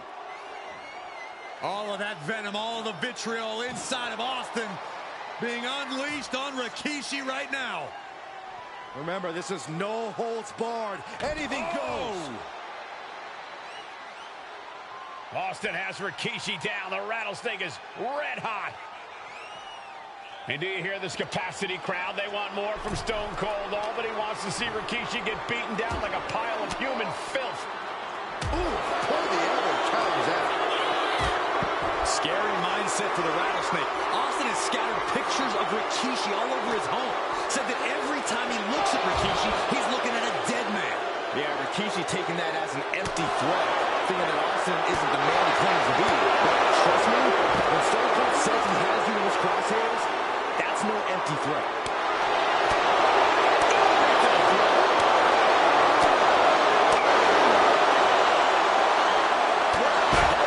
Vicious. Man, Stone Cold's face is really starting to show the damage of this match. And he has an answer for Rikishi. And we know how despicable Rikishi has been, but to throw vinegar in the Rattlesnake's nest, Rikishi goes and destroys Austin's truck with a sledgehammer. Well, hell hath no fury like a man who has his car tampered with. It's just extra motivation for every fist Austin lands in this fight.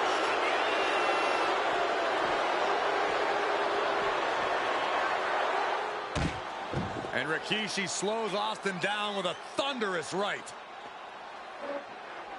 Austin's in trouble.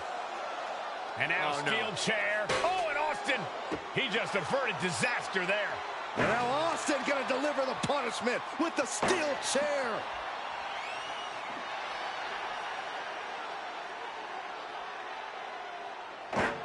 A relentless Texas rattlesnake beating the brakes off of Rikishi with a steel chair. And again, thunderous blows by Austin. Down goes Rikishi. Austin beating the hell out of him. I know Austin has good reason to be doing all this, but he could be taking it too far at this point.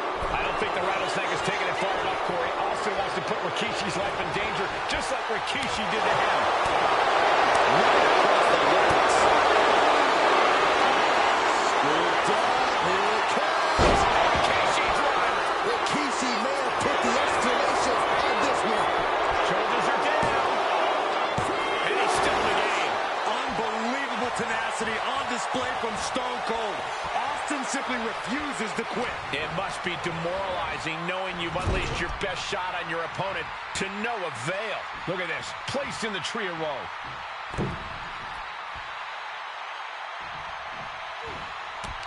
He's got that boot right up against his face. Rikishi is picking the competition apart. Rikishi with an onslaught here against Austin. Dare I say, Stone Cold could be in trouble. Rikishi looking to finish the job from 10 months ago. Rikishi hoisting up his opponent. Rikishi driver. And Austin is out. Looking for the pin.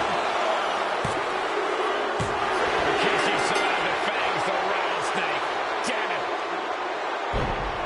The winner of this bout, Rikishi! This is not what many of us expected to see.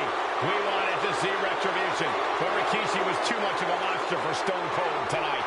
The vitriol that consumed Rikishi powered him to finish the job and leave a battered Austin in his rear-view mirror.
His arrival signaled impending doom.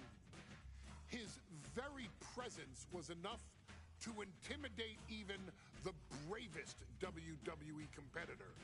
His name itself simply meant the end. And if you found yourself standing across the ring from Umaga, you were most certainly coming to the end of your own road. The younger brother of Rikishi, Umaga, was every bit the Samoan bulldozer that his nickname would suggest, mauling opponents with ease, relishing the chaos that he created. A menace to the entire roster, an unrepentant badass, Umaga tortured his prey with high-impact collisions before ultimately sealing their fate with his vaunted Samoan spike, a vicious move used today by Solo Sikoa. Inside the ring, man, he was just a complete monster. Anybody that stood in front of him, he was going to wreck him no matter what he had to do. He was just a crazy, wild Samoan. Outside of the ring, man, just a loving guy to be around. A fun uncle, always joking, always barbecuing at his house. I always looked up to him. He was just so cool. Perhaps an unheralded aspect of Umaga's game was his mastery of mental warfare. Umaga loved to present a wild, out-of-control savage, one who needed manager Armando Alejandro Estrada to handle all the details while he destroyed opponents. Umaga was the perfect definition of the word aura. A two-time intercontinental heavyweight champion, Umaga established himself as one of the purest forms of dominance to ever set foot in a WWE ring. His intense clashes with Batista, the Heartbreak Kid Shawn Michaels, and Triple H, along with WWE Championship battles against John Cena, still live on in the memories of those who were fortunate enough to watch Umaga perform. And Umaga will live in immortality through every member of this family, whether it's with a huge Samoan drop, a running bulldozer into the corner, a Samoan spike, or even a war cry in the middle of battle. Umaga is forever. I wish he was here. I know he's watching from above.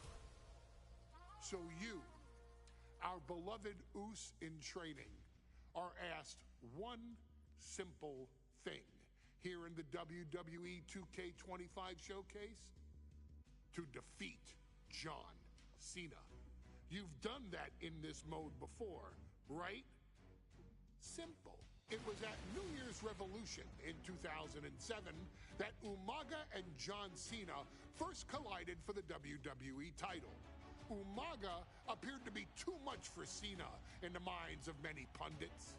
Undefeated in WWE some 9 months after his debut, and things were going very well for Umaga.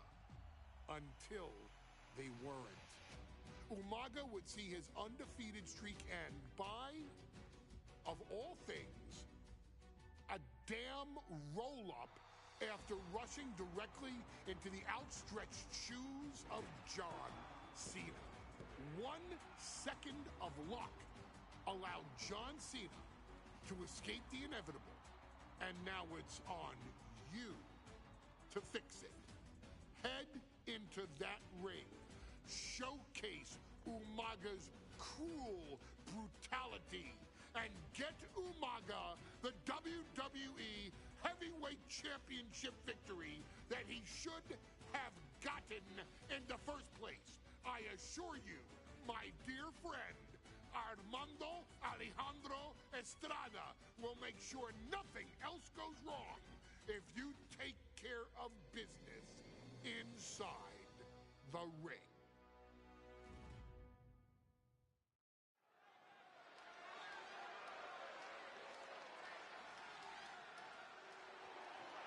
Well, ladies and gentlemen, here he is. He could be the next WWE champion, the near 400-pound Umaga. A man that since debuting right after WrestleMania 9 months ago has remained undefeated. And Umaga has been in the ring, Byron, with the best of WWE.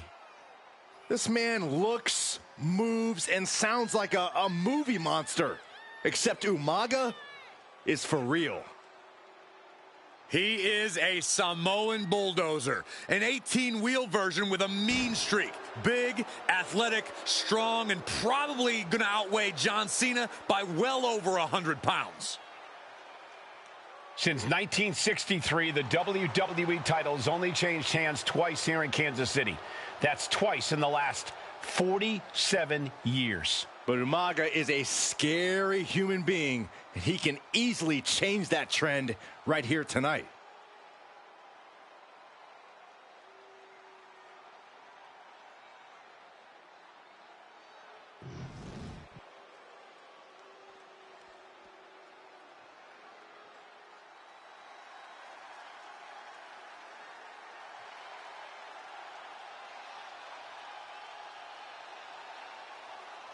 A phenomenal ovation in this arena because the champ is here. John Cena has a gigantic challenge awaiting him in the ring, but Cena doesn't have a reverse gear. Absolutely not. The champ only goes one way, and that's straight at you.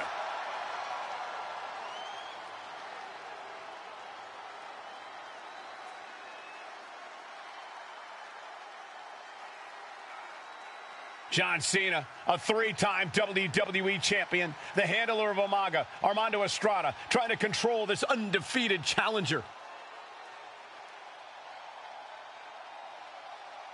Once the bell rings, these two are going to go at each other full force.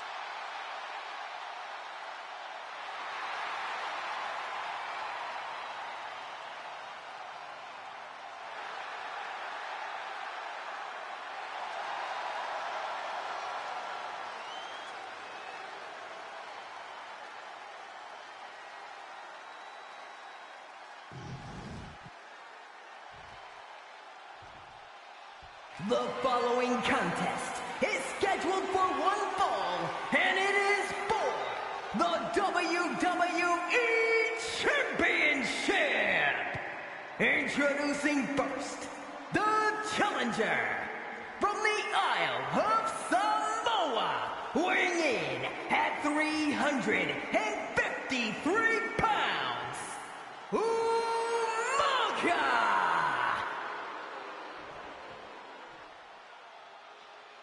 And from West Newbury, Massachusetts, weighing in at 248 pounds, he is the WWE Champion, John Cena!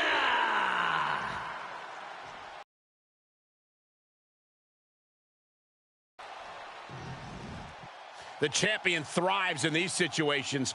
Pride and heart will be tested.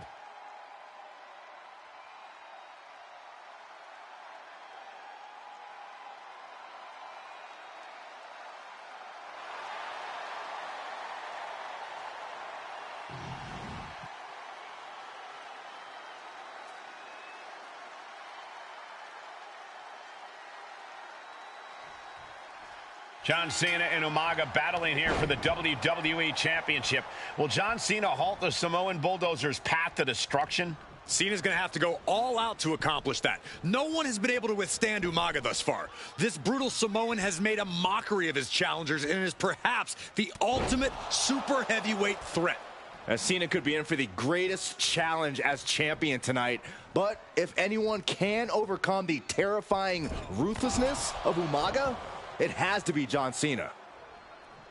And let's remember this event last year, Byron. New Year's Revolution has not been kind to John Cena. He lost his championship a year ago at the same event. A mental hurdle Cena needs to overcome for sure. But the past is the past. I think John has a much bigger distraction in front of him right now.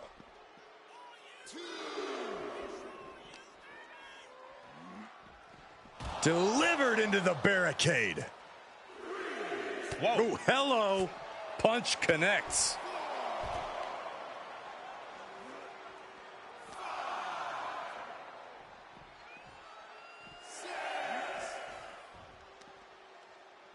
He's got to make some moves here or suffer the countout. Oh, colliding with the barricade. He's headed to the top now. From the top. You got to be kidding me. The 1-2 punch of high risk, high reward. Stamina is going to be a key factor in this match tonight. Can Cena weather Umaga's vicious attacks? Can Umaga keep up the offensive pressure as Cena drags this into deep waters? I think you're right, Cole. This might just come down to who has more gas in the tank. Cena tonight attempting to do something no one else has been able to do. Be it HBK, Triple H, Kane, the list goes on and on. No one has been able to beat Umaga. Since debuting in last year's WrestleMania, he's never been pinned, never been submitted. Umaga is a man who's decimated every single thing in his path. It's not hyperbole to call him a dangerous and deadly savage. Momentum fully shifted to Umaga. Cena has no response for Umaga's savage and brutal offense. Short clothesline hits its mark. Oh, man, he's got him in the crosshairs. Spinning heel kick. A rare position for Cena in this fight. We can't often say that John's overpowered in a matchup, but this 360-plus pound Samoan bulldozer is more than a formidable opponent. Listen, sometimes when there's a fight, you're not always going to be the biggest. You're not always going to be the strongest. And even if that is the case for Cena tonight, John Cena has never met a fight he didn't like. Cena will try to gain strength from this capacity crowd in Kansas City, but not even that may be enough to stop a rampaging Umaga. And Cena is taking on a lot of offense now. Umaga is simply overpowering John Cena right now.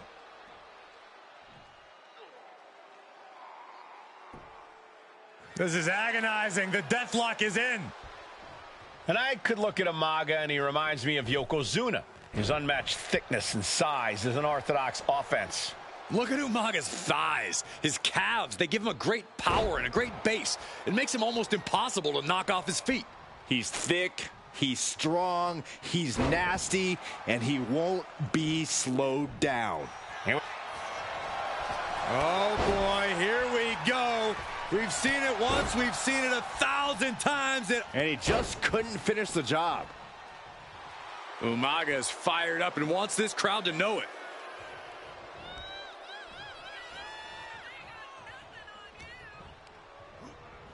Being placed in the corner here. And Cena flattened in the corner. Umaga's just overpowering him. Look at the strength into the corner, just setting Cena up. You have to start to ask yourself, is the end of John Cena near? I think so. Look out! What a headbutt. No one has been able to stop Umaga. No one.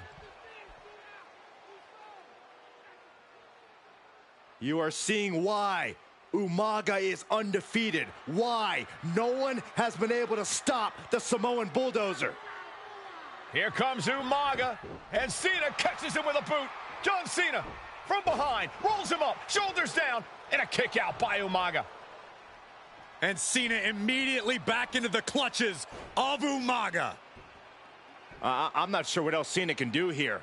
I'm not sure John Cena knows how to stop Umaga. And Corey, you know there's no force equal to being on the receiving end of a headbutt from Umaga. It's in Umaga's DNA. Generations have perfected the art of using their own skull as a weapon that could stop an elephant. Sometimes I look at Umaga and it just scares me. I think he forgets that he's even in a championship match. Estrada is very aware of it, but Umaga sometimes looks oblivious to what's going on, other than the fact that he knows he's supposed to hurt his opponent. Having no conscience is what has set Umaga apart. If he gets confused and the bloodthirst takes over, that's where Estrada becomes useful by directing Umaga back to the ultimate goal. I think Umaga just doesn't know when to stop attacking.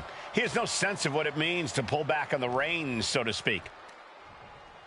Pulled in from belly to belly. A completely relentless attack from Umaga. Cena has to find a way to reassert himself.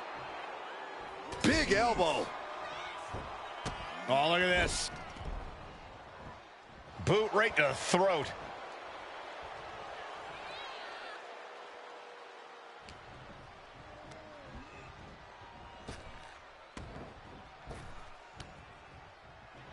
Nice takedown. Stack them up. Now the pin for the championship. This isn't good. He's got bad things in mind. Uh-oh.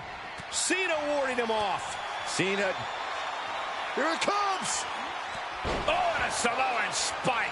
Are we headed towards into a the title cover. change? Amazing. That was a matter of a fraction of a second. And now the Samoan Bulldozer are going to have to dig a little deeper to close this one out. Bear hug, squeezing the breath out of them. Trying to fight it. Anything to not give up. It's a battle of wills now. Who will break first? The bear hug, and a way to get out of it is being on display right here. Double leg takedown, got the shoulders down. Cover, we can have a new champ here. And the cover. New champion, an undefeated champion. Here is your winner, and the new WWE Champion, Umaga! This proves it. Truly no one can withstand Umaga. The Samoan Bulldozer has wrecked his way straight to the WWE Championship. Cena's title reign is over. An incredibly impressive showing from Umaga tonight, absolutely leveling John Cena in a savage display of dominance. Will Cena come looking for a rematch? Only time will tell. But for now, this is Umaga's moment. He is your WWE Champion.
Hey, in WWE, things move really fast.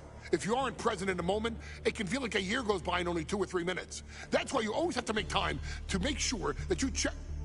Hold on. Did I just hear myself say 3 minutes? Stop. Can you believe I'm actually doing Eric Bischoff's shtick? In the early 2000s, few words sent a shudder through the roster like the words 3 minutes, summoning the fearsome duo of Rosie and Jamal, collectively known as the 3-minute warning. Initially hired by the aforementioned Raw general manager Eric Bischoff to interrupt anything he didn't find to be entertaining. You're just not entertaining me. 3 minutes are just about up. The two instantly made their mark in WWE with their complete and total decimation of anyone that was targeted. Their formula was really simple. 2 bruisers with surprising quickness who took pleasure in throwing opponents all around the ring with reckless abandon. And the trail of bodies left in their wake remains a testament to their devastation. Rosie, older brother of your tribal chief, Roman Reigns, and Jamal, who would in time develop his skills further and take the name of Umaga, were about instant gratification. They treated matches like a race, seeing how much damage they could fit into the shortest time possible. The 3-minute warning with my brother and my cousin, it was just one of the coolest gimmicks of all time to me. It was catchy, you know what I mean? Like, you kind of knew what was happening. And I feel like we all remember when the 3-minute warning hit for the first time. You know, the whole Den TV area just lit up. Every match was a train wreck, as the two would use their size to overwhelm most opponents, coupling that with incredible tag team maneuvers to increase the carnage to its maximum levels. That approach, maximizing damage while minimizing time, was a 3-minute warning signature. The team itself saw its run in WWE last for a little over a year, but in that time managed to make such an impression with the WWE Universe that it still resonates today. They are proof of the impact anyone can make if they capitalize on their opportunities, as 3-minute warning did every single time. It was a short-lived gimmick, but it was a really cool gimmick, and I just think it shows the versatility of, hey, if you need us to go out there and tell you a Broadway story, I'll cover 2 hours if you like. But if you need us to come out in 3 minutes to make an impact, we can do that too. But you gotta be really good to be thrown in there with the very, very best in the industry. I'm getting all pumped and proud, you know, for my brother and my cousin right now, just thinking about it. Here in the WWE 2K25 showcase, we have selected another team that embodies the same mindset in Akam and Razor, the AOP. Similar to Jamal and Rosie, these two look to inflict the most pain in the most efficient manner. Like 3-minute warning, AOP happily dispatches when summoned. Like 3-minute warning, AOP features 2 Goliaths who will hurl your body from pillar to post before finally bringing it all to a most painful conclusion. It's up to you in this Extreme Rules contest to beat the AOP to the punch and showcase the Wrecking Crew approach that made 3-minute warning the premier bruiser squad in all of WWE. And don't worry, we will give you more than 3 minutes to make that fact perfectly clear.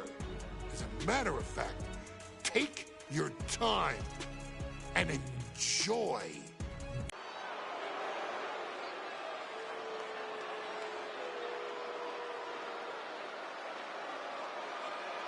AOP is here, ready to wreak havoc.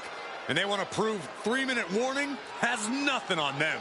2 roughneck teams ready to use this Extreme Rules stipulation to the fullest.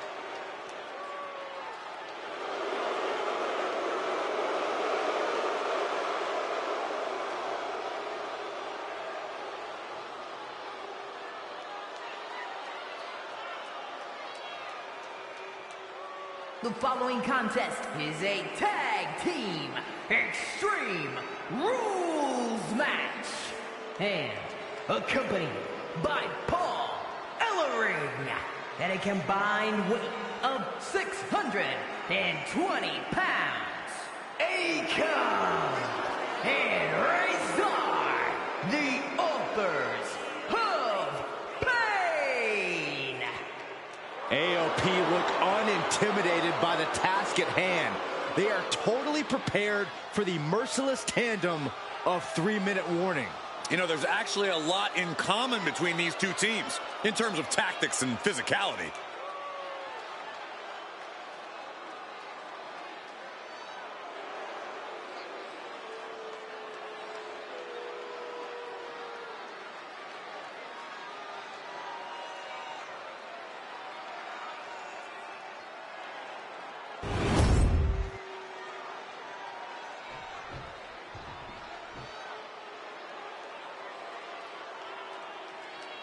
And guys, the authors of Pain now have 3 minutes. And and a combined weight of 770 pounds, Rosie and Jamal. 3-minute warning. Authors of Pain versus 3-minute warning is a recipe for brutality and ruthless carnage. And that's an irregular match, Cole. This is Extreme Rules. These two hit squads are going to tear each other apart. 3-minute warning made a career out of demolishing anyone who got in their way. Why would AOP be any different? Because that's exactly what AOP does too. They play the same game as 3-minute warning. We got 3-minute warning and the Authors of Pain clashing tonight in what should be a harrowing Extreme Rules match. Considering the teams involved here, it comes as no surprise that we have medical teams standing by backstage. Yeah, these are two of the most merciless and physical teams we've ever seen.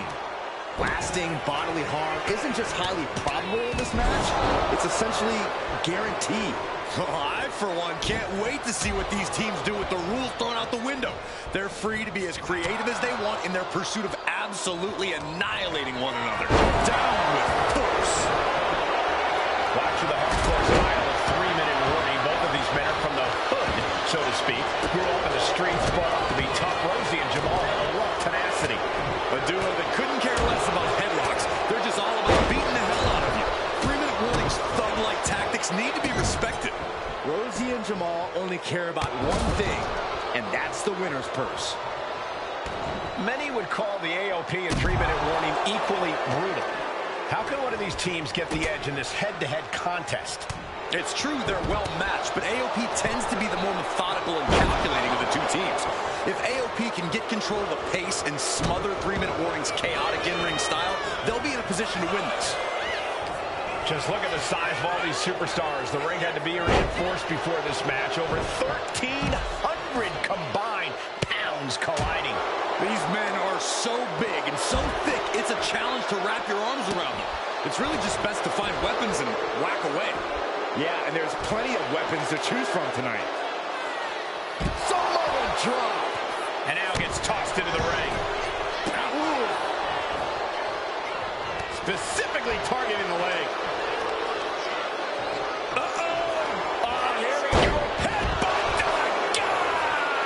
He's absorbing a lot of damage here. Extreme Rules takes an intense toll on the body. The longer this match goes, the worse it gets. Man, Rosie and Jamal, Akam and Rezar representing the biggest, most imposing teams WWE has ever seen. Both lift off, diving brain chop. And you can see from the blood that real damage is nasty kick to the face. Forget it. AOP just fell to their demise. Back in the ring.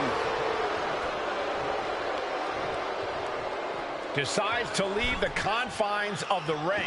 He is getting rid of the turnbuckle pad. Don't say it too loud, Saxon. You might get caught. The announce table will soon be in the line of fire here. Who cares about the table? What about us? Oh, ouch. Pay special attention to Rosie in this matchup. 6'5", 375 pounds. The man can run a 40-yard dash in 4.8 seconds. This guy is a pure athlete. Rosie played high school football with a legendary running back before playing college ball in Hawaii. Imagine being pancaked by the force Rosie brings. He's setting him up. Oh no, this is going to be bad. Take it over. Somehow breaks the counter immediately. We're well into the match, and he still seems so fresh. It's almost unbelievable. This has gotten out of control. Oof. Flying away with on the outside. Look out below. Adrenaline can make you do crazy things. Exhibit A right there. Oh, not to the belly. Rosie and Jamal tell their victims that they will feel the 3-minute warning. What does that mean, Corey? Well, it means a lot of superstars will get run over by the pain train, and it's only going to feel like the longest 3 minutes of their life. Up across the shoulder. Here we go, Byron. 3-minute warning might just be. He's going for the cover. For the win. Rosie and Jamal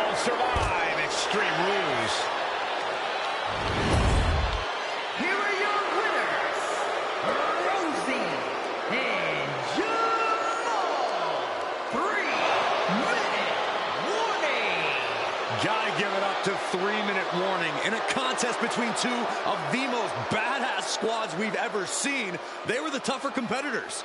Yeah, but AOP certainly made 3-minute warning earn this win. Just think about all the carnage we witnessed here tonight.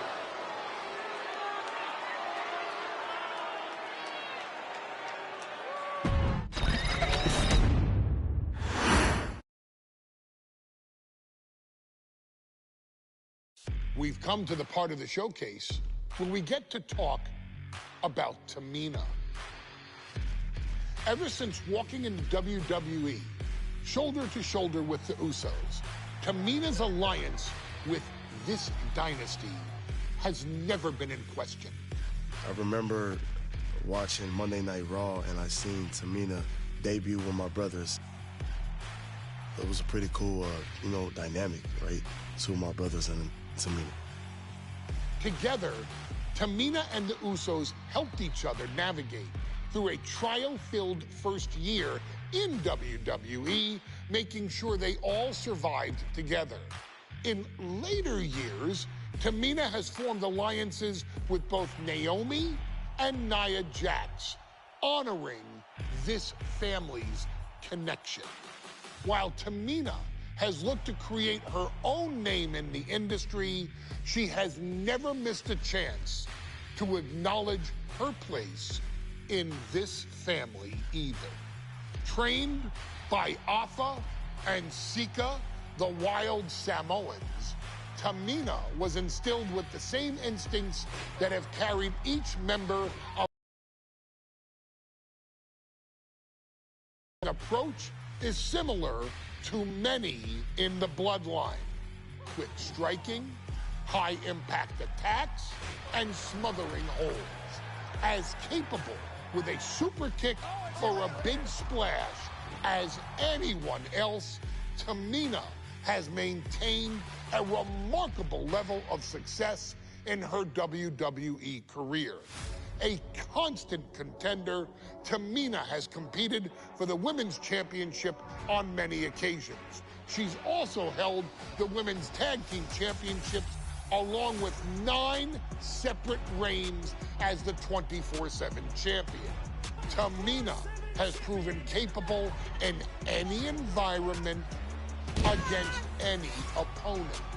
Tamina is always the perfect test for a rising contender. Defeating Tamina proves that you're at the top of your game, and she will always expose those who aren't quite ready yet. Taking her lightly is the easiest way to book your visit to the local medical facility. Tamina has taken part in many memorable moments, but in the 2K25 showcase, we're going to give you the chance to make history. In the first ever women's Money in the Bank match, Carmella, of all people, would walk out victorious after letting someone else do all the work. Tamina, Becky Lynch, Natalya, and Charlotte Flair were all robbed of a great opportunity that night by Carmella. So this is your chance to make it right. Showcase Tamina's grit and take out the other 4 ladies in this ladder match to become the first ever winner of the Women's Money in the Bank. Carmella might still sneak out with the win, but if she does, she's doing it on her own because we're not allowing anyone else at ringside for this match in our showcase.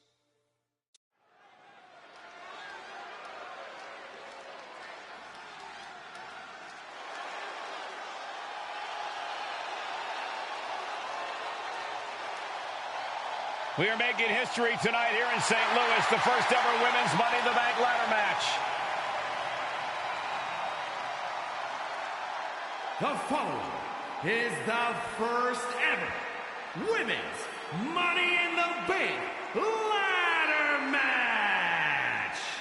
Introducing first, from the Queen City, Charlotte Flair. Flair looking to become a Triple Crown champion. Every title, every opportunity she has put in front of herself, she has seized. This is a night where careers change forever. You're right, Cole. You can feel it. Legends are going to be made. Careers defined. Hearts broken. This is Money in the Bank.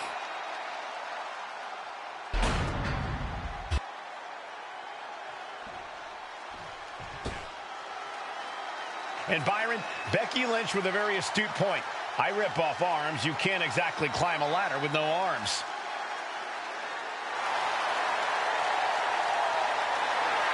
Next, from Dublin, Ireland, Becky Lynch. To add to that, Michael, I talked to Becky earlier and I asked, are you nervous about this? She said, yeah, I'm a little nervous, but I'm more excited than anything because I get to be part of history. Becky Lynch, the first woman drafted to SmackDown. First SmackDown Women's Champion. Can she become the first Miss Money in the Bank? Well, you could feel the excitement the moment they brought out the ladders before this show started. There is a big fight feel right here in St. Louis.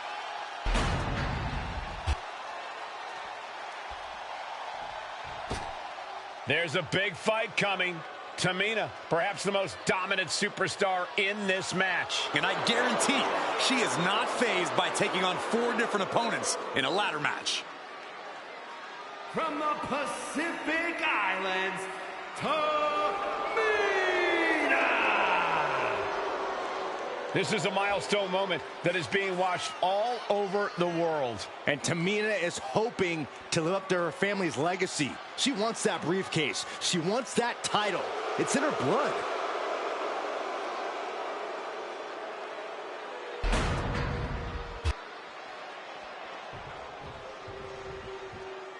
Mella is money, and she is as confident as ever.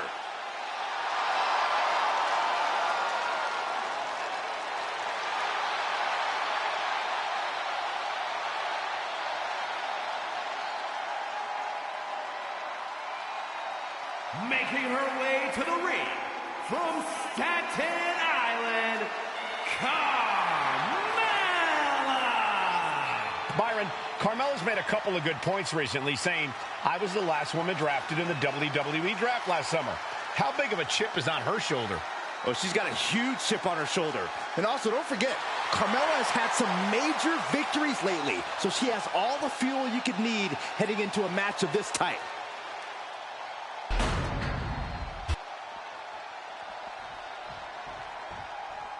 Natalya, another superstar who walks into this match thinking she has legacy on her side tonight.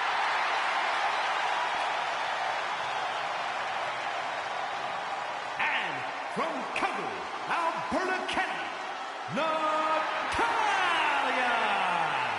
Every last woman in this match has chased this opportunity so fiercely.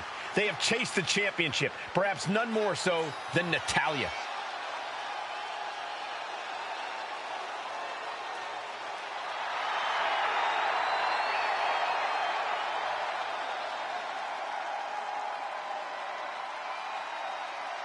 Winning Money in the Bank would certainly go a long way to helping Natalya prove she too is the best there is, the best there was, and the best there ever will be. Winning that briefcase is like taking the proverbial express lane to success. This new generation of female superstars are providing yet another milestone moment here. Tamina, Charlotte, Carmella, Natalya, and Becky Lynch looking to climb the ladder and retrieve the briefcase to become the first ever Miss Money in the Bank. Is there anyone more intimidating in this group than Tamina? I've said it before, it could be a coming out party for Tamina. This is her time to live up to her family's legacy. If Tamina wins the contract, it guarantees her first title opportunity in over 2 years. More than an opportunity, it pretty much guarantees Tamina will become the next women's champion. That was a vicious display. You can almost see the disdain in their eyes. Right to the kidneys from behind. Such a dangerous setting for all these superstars. Ladders are everywhere. Each competitor is only limited by their imagination. Your head has to be on a constant swivel. Ladders will be used as weapons. Anything can happen to get that briefcase. Producing a trampoline. And looking at the playing field, the majority of these women love to utilize their submission offense to put opponents away. Tapping someone out won't win this match, but these women should not shy away from using the biggest weapons in their arsenal. We've heard Becky say she was going to rip arms off tonight. You can't exactly climb a ladder with no arms. Tamina landed heavy offense on Charlotte. Charlotte thought tonight would be an ascension to her throne. Tamina's here to ruin that dream. Propped up in the corner. And she's making her way to the top right. Taking flight. Body splash. Got their opponent set up. Basement drop kick to the back. No safe haven in this match. These ladders can be your best friend or your worst enemy. There's no allies in this match. It's everyone for herself. There is no room for friends when history's being made. Not when you can go down in the record books as the first Miss Money in the Bank. Well, Carmella is certainly being tested now. Caught in a bad spot. Inverted DDT.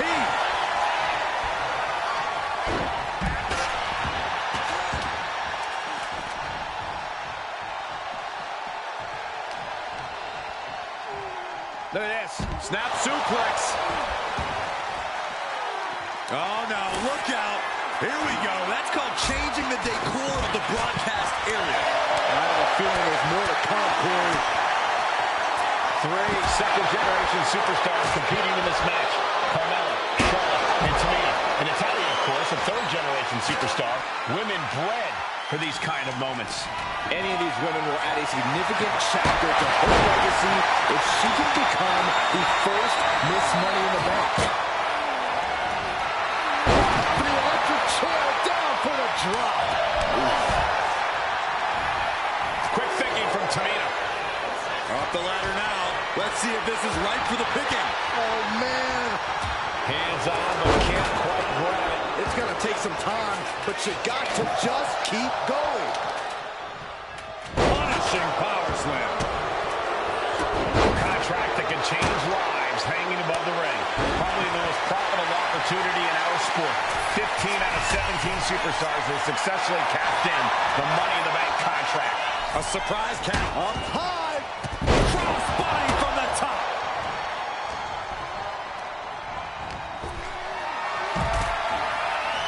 Looks like she wants to take things to the floor here. Backhand finds the mark.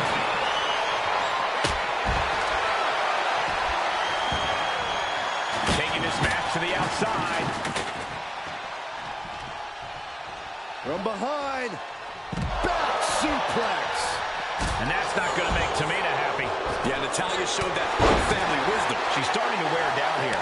Yeah, Cole, taking this much damage now seriously impacts your speed up the ladder. What are we going to see here? Oh, backpack face buster.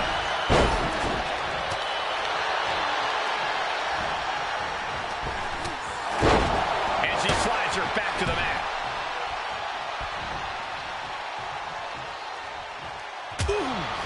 Nasty chop delivered by Charlotte. Followed by natural selection. The Queen has put an opponent in the dirt, and now the ladder to her throne awaits. Money in the Bank briefcase still hanging high. This is what it's all about. The opportunity of a lifetime. What are you willing to do?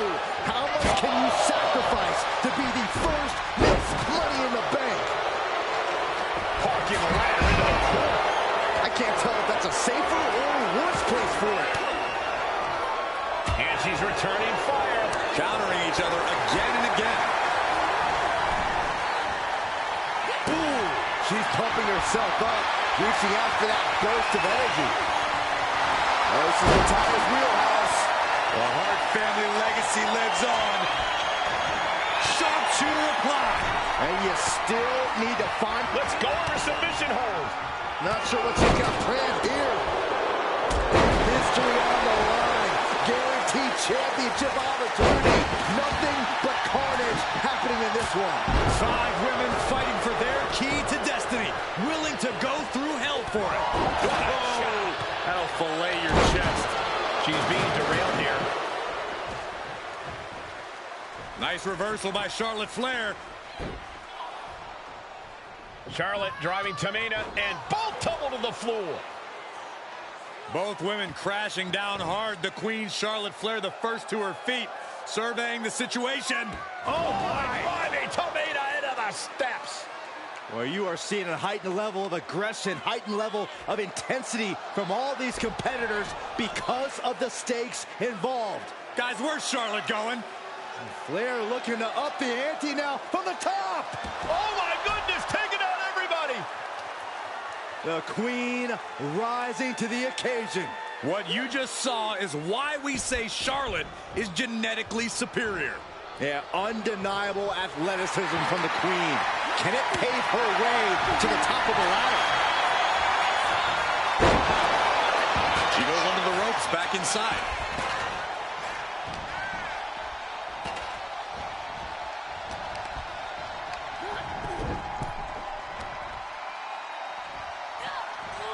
Boom, face first.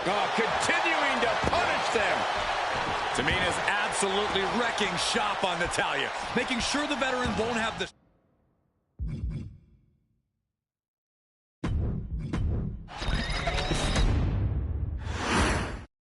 This new generation of female superstars are providing yet another milestone moment here. Tamina, Charlotte, Carmella, Natalya, and Becky Lynch are going to climb the ladder and retrieve the briefcase to become the first ever Miss Money in the Bank. And looking at the playing field, the majority of these women love to utilize their submission offense to put opponents away. Tapping someone out won't win this match, but these women should not shy away from using the biggest weapons in their arsenal. We've heard Becky say she was going to rip arms off tonight. You can't exactly climb a ladder with no arms. Such a dangerous setting for all these superstars. Ladders are everywhere. Each competitor is only limited by their imagination. Your head has to be on a constant swivel. Ladders will be used as weapons. Anything can happen to get that briefcase. The disrespect can be tasted in their mouth.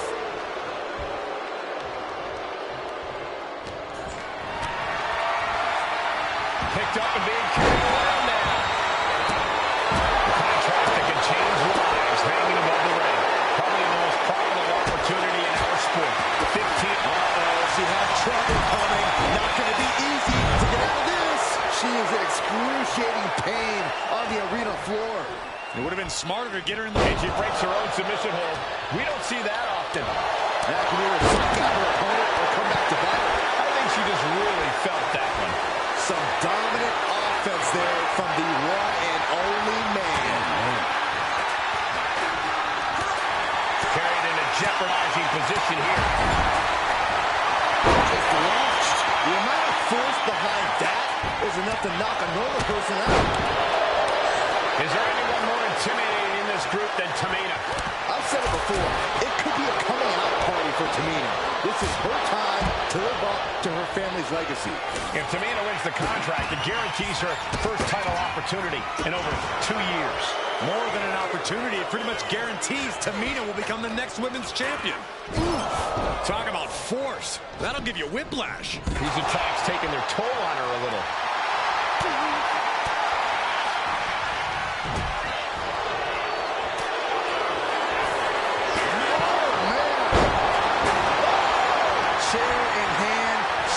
Ready to do some absolute damage.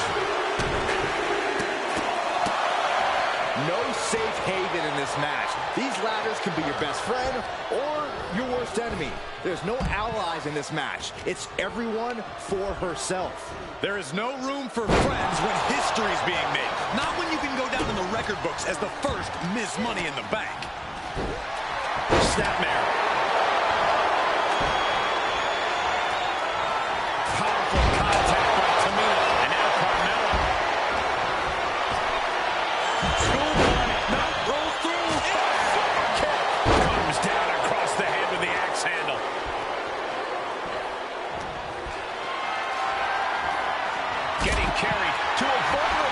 Here from the ring all the way to the floor. Nice reversal by Charlotte Flair. Charlotte driving Tamina, and both tumble to the floor. Both women crashing down hard. The Queen, Charlotte Flair, the first to her feet, surveying the situation. Oh my God, Tamina into the steps. Well, you are seeing a heightened level of aggression, heightened level of intensity from all these competitors because of the stakes involved. Guys, where's Charlotte going? And Flair looking to up the ante now from the top. Oh my goodness, taking out everybody. The Queen rising to the occasion. What you just saw is why we say Charlotte is genetically superior. Yeah, undeniable athleticism from the Queen. Can it pave her way to the top of the ladder? What a boot! 3 second-generation superstars competing in this match.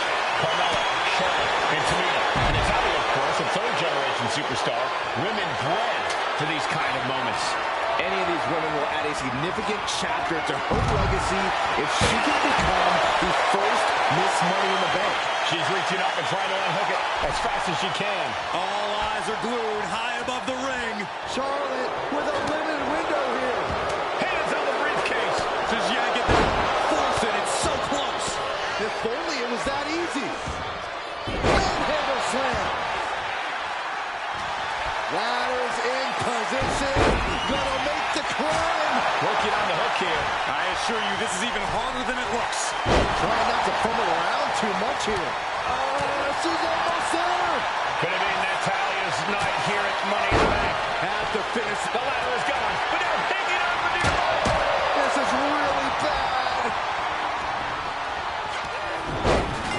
It's over. Natalya grabs the briefcase and becomes Miss Money in the Bank. Your winner of the Money in the Bank contract and the first ever Miss Money in the Bank, Natalya! Natalya taking it in, realizing what she has just accomplished. The best there is, the best there was, and the best there ever will be can also call herself Miss Money in the Bank.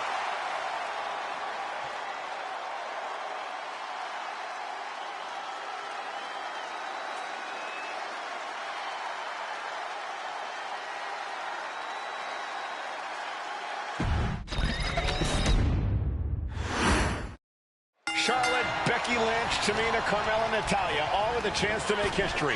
All with the opportunity to be called the first ever Miss Money in the Bank. The revolution that became an evolution only continues in the women's division. One of these women will climb the ladder and earn the opportunity of a lifetime. Remember, the first woman to climb the ladder and retrieve the briefcase will become the first ever Miss Money in the Bank. No countouts, no disqualifications in this match.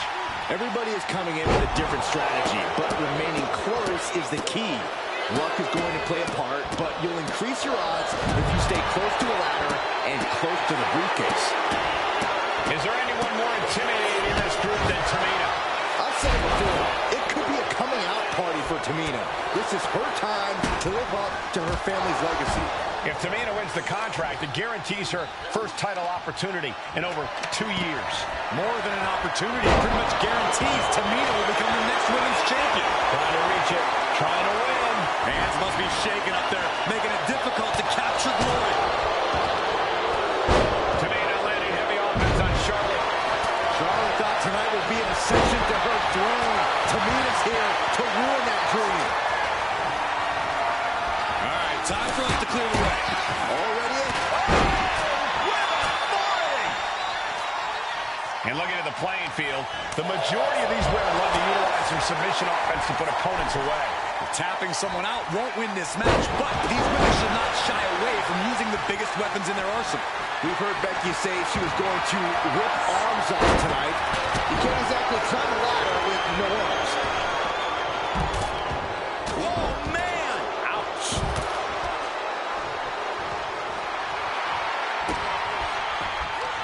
Ooh, hooked into the turnbuckle. Down to the mat.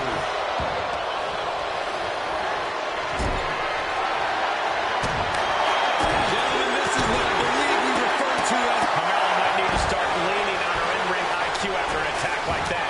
The Queen came into this match with the express purpose of putting a beating on a peasant, and that was a step closer to it. 3 second-generation superstars competing in this match. Carmella, Charlotte, And Tamina. And Natalya, of course, a third-generation superstar. Women bred for these kind of moments. Any of these women will add a significant... Crash and burn. This can't be good. They just missed wildly. Took the high risk, but unfortunately, no reward. Guys, they're getting a little too close for comfort. Stop hiding behind Cole, Saxton. That was a stiff chair shot to the dome. Oh, man. And here we go, returning to the ring. Sit up, powerbomb. The powerbomb's not meant to be pretty, but oh, man, does it get the job done. Yeah, pretty sure they don't want to be taking any more of those.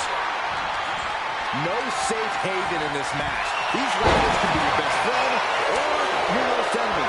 There's no allies in this match. It's everyone for herself. There is no room for friends when history's being made. Not when you can go down in the record books as the first Miss Money in the Bank.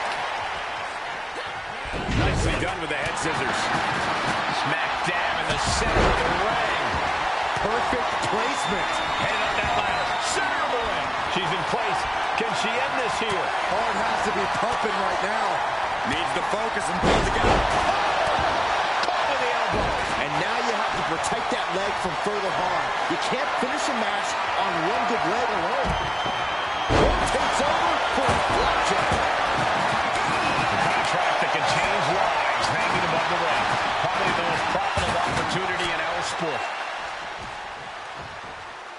Nice reversal by Charlotte Flair. What you just saw is why we say Charlotte is genetically superior. Yeah, undeniable athleticism from the Queen. Can it pave her way to the top of the ladder?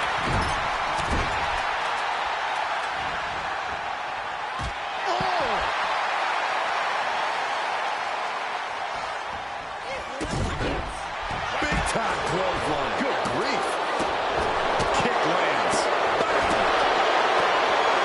That's just a kick.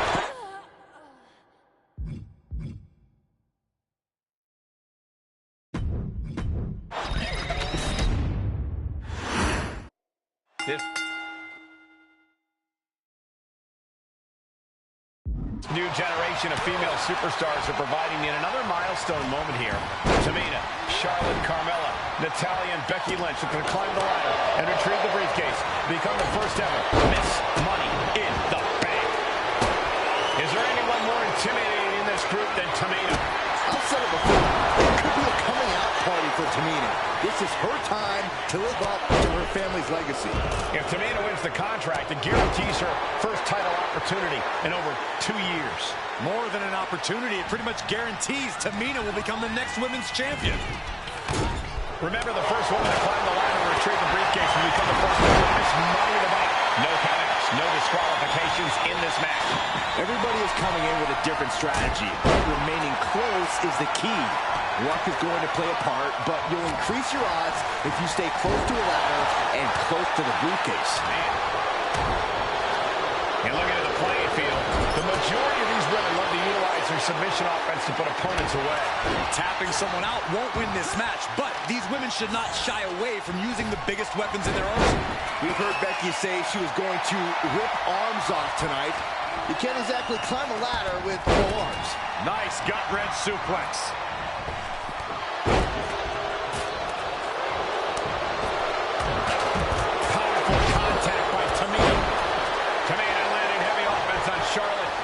Charlotte thought tonight would be an ascension to her throne.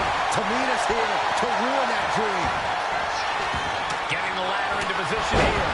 Picked the perfect spot, too. The contract that can change lives hanging above the ring. Has successfully cashed in the Money in the Bank contract. Grab the contract tonight. And the opening could be the opening. You just have to go for it. It all comes down to this moment. But so much could still go wrong here.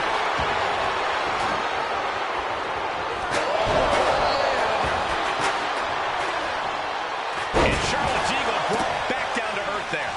Becky giving her all and managing to land a nice blow there. Straight up down the throat. No safe haven in this match. These ladders can be your best friend or your worst enemy. There's no allies in this match. It's everyone herself. There is no room for friends when history is being made. Not when you can go down in the record books as the first Miss Money in the Bank. There goes all our notes and monitors. This table's about to serve a very different purpose. She's facing some real pushback here. Yeah, Tamina just inflicted as much pain as possible and enjoyed it. Ladder set right in the middle of the ring. Starts the climb, but needs to move quickly. Appliance is in sight, but is it in reach? Seems to be struggling a bit up there. And look at this now. Bad intentions coming with this one. I think this has just turned into something that isn't a match anymore. This has turned into looting. A single leg camel clutch and a great counter. This is the chance. Could be the only one. Slow and steady won't win the race in this situation.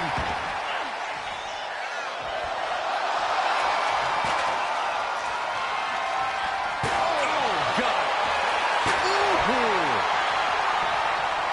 Oh, and a chair shot delivered. So much disdain with each of these shots. Something about this is starting to feel way more personal. Super kick. She's tossed right out of the ring. She's headed out of the ring. Countouts are not a factor for her.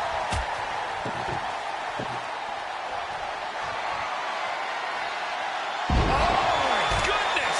There is nothing but malicious in... Suicide dive. Took a massive risk, but it might have paid off. Becky definitely felt every last bit of that blow. Yeah, the effects of this ladder match are not going to go away anytime soon. Oh, man, by the hair. Boom! And a big boot. Just a perfect mix of pure power and bad intentions.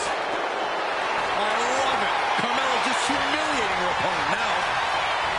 Placing her against the turnbuckle. She's choosing to leave the ring now. Charlotte with the spear. Money in the Bank briefcase still hanging high. This is what it's all about. The opportunity of a lifetime. What are you willing to do? How much can you sacrifice to be the first Miss Money in the Bank? Bang! Vicious boot. And she's positioning the ladder perfectly in the center of the ring there. Ladder's in position. Gonna make the climb. Victory is literally within her reach here. The longer this goes, the more likely we can see a hard drive into the canvas. He lost some of her stamina at this stage. Yeah, but when ladders are part of the match, you really can't expect anything less. Side Russian leg sweep. Boom. Boom.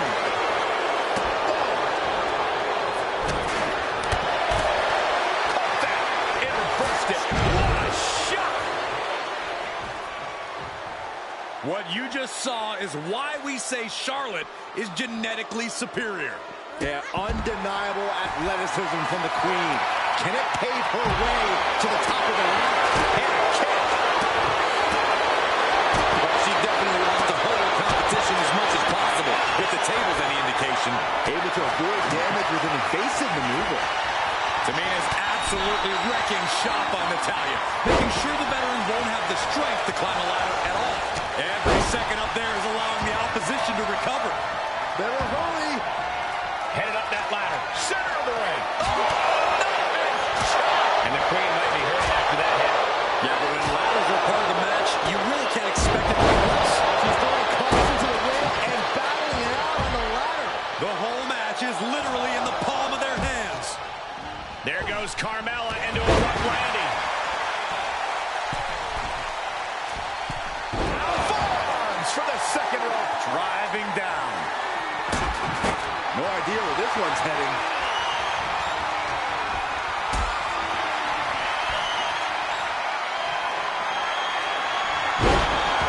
History on the line.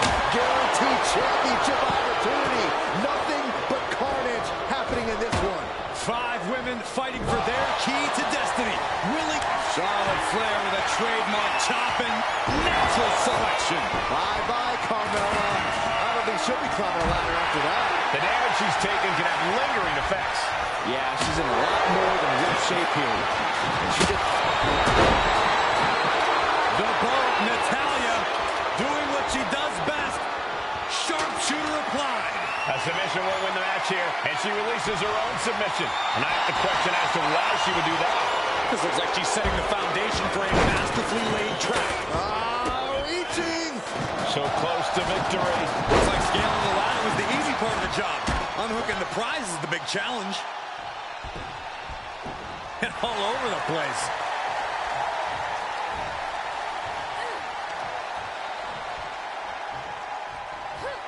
Power slam. Oh, man, what a boot. Just absorbing way too much damage at this stage. We'll be getting into a dire situation soon. Setting up the ladder. This could be it. And Charlotte takes another beating there. Yeah, Natalya's been able to stay with it and has the advantage here. Carmella with a super kick. Carmella's eyes are growing wider now. Is this her chance to climb the ladder and become Ms. Money in the Bank? Every person in this capacity crowd is on their feet. And with good reason. These superstars are earning all of their respect. Is this the right time? Is this... Charlotte Flair. The first step is the figure 4. And Charlotte now bridging up. She's broken up the hold. And she's fine taking this to the outside. She's set the ladder up dead center. Her eyes are on the prize now. And outside she goes. What's her plan here? Off the ladder now. Let's see if this is right for the picking. Ladder set right in the middle of the ring. Starts to climb, but needs to move quickly. Time is your enemy here. I just don't know if there's enough of it to get it down. No time for Butterfingers now. She's got it in her hands. Getting your hands on it. Oh, this is Natalya's wheelhouse. The Hart family legacy lives on. She might win it right here, guys. I think she might. Now's not the time for Butter. Carmella has the briefcase.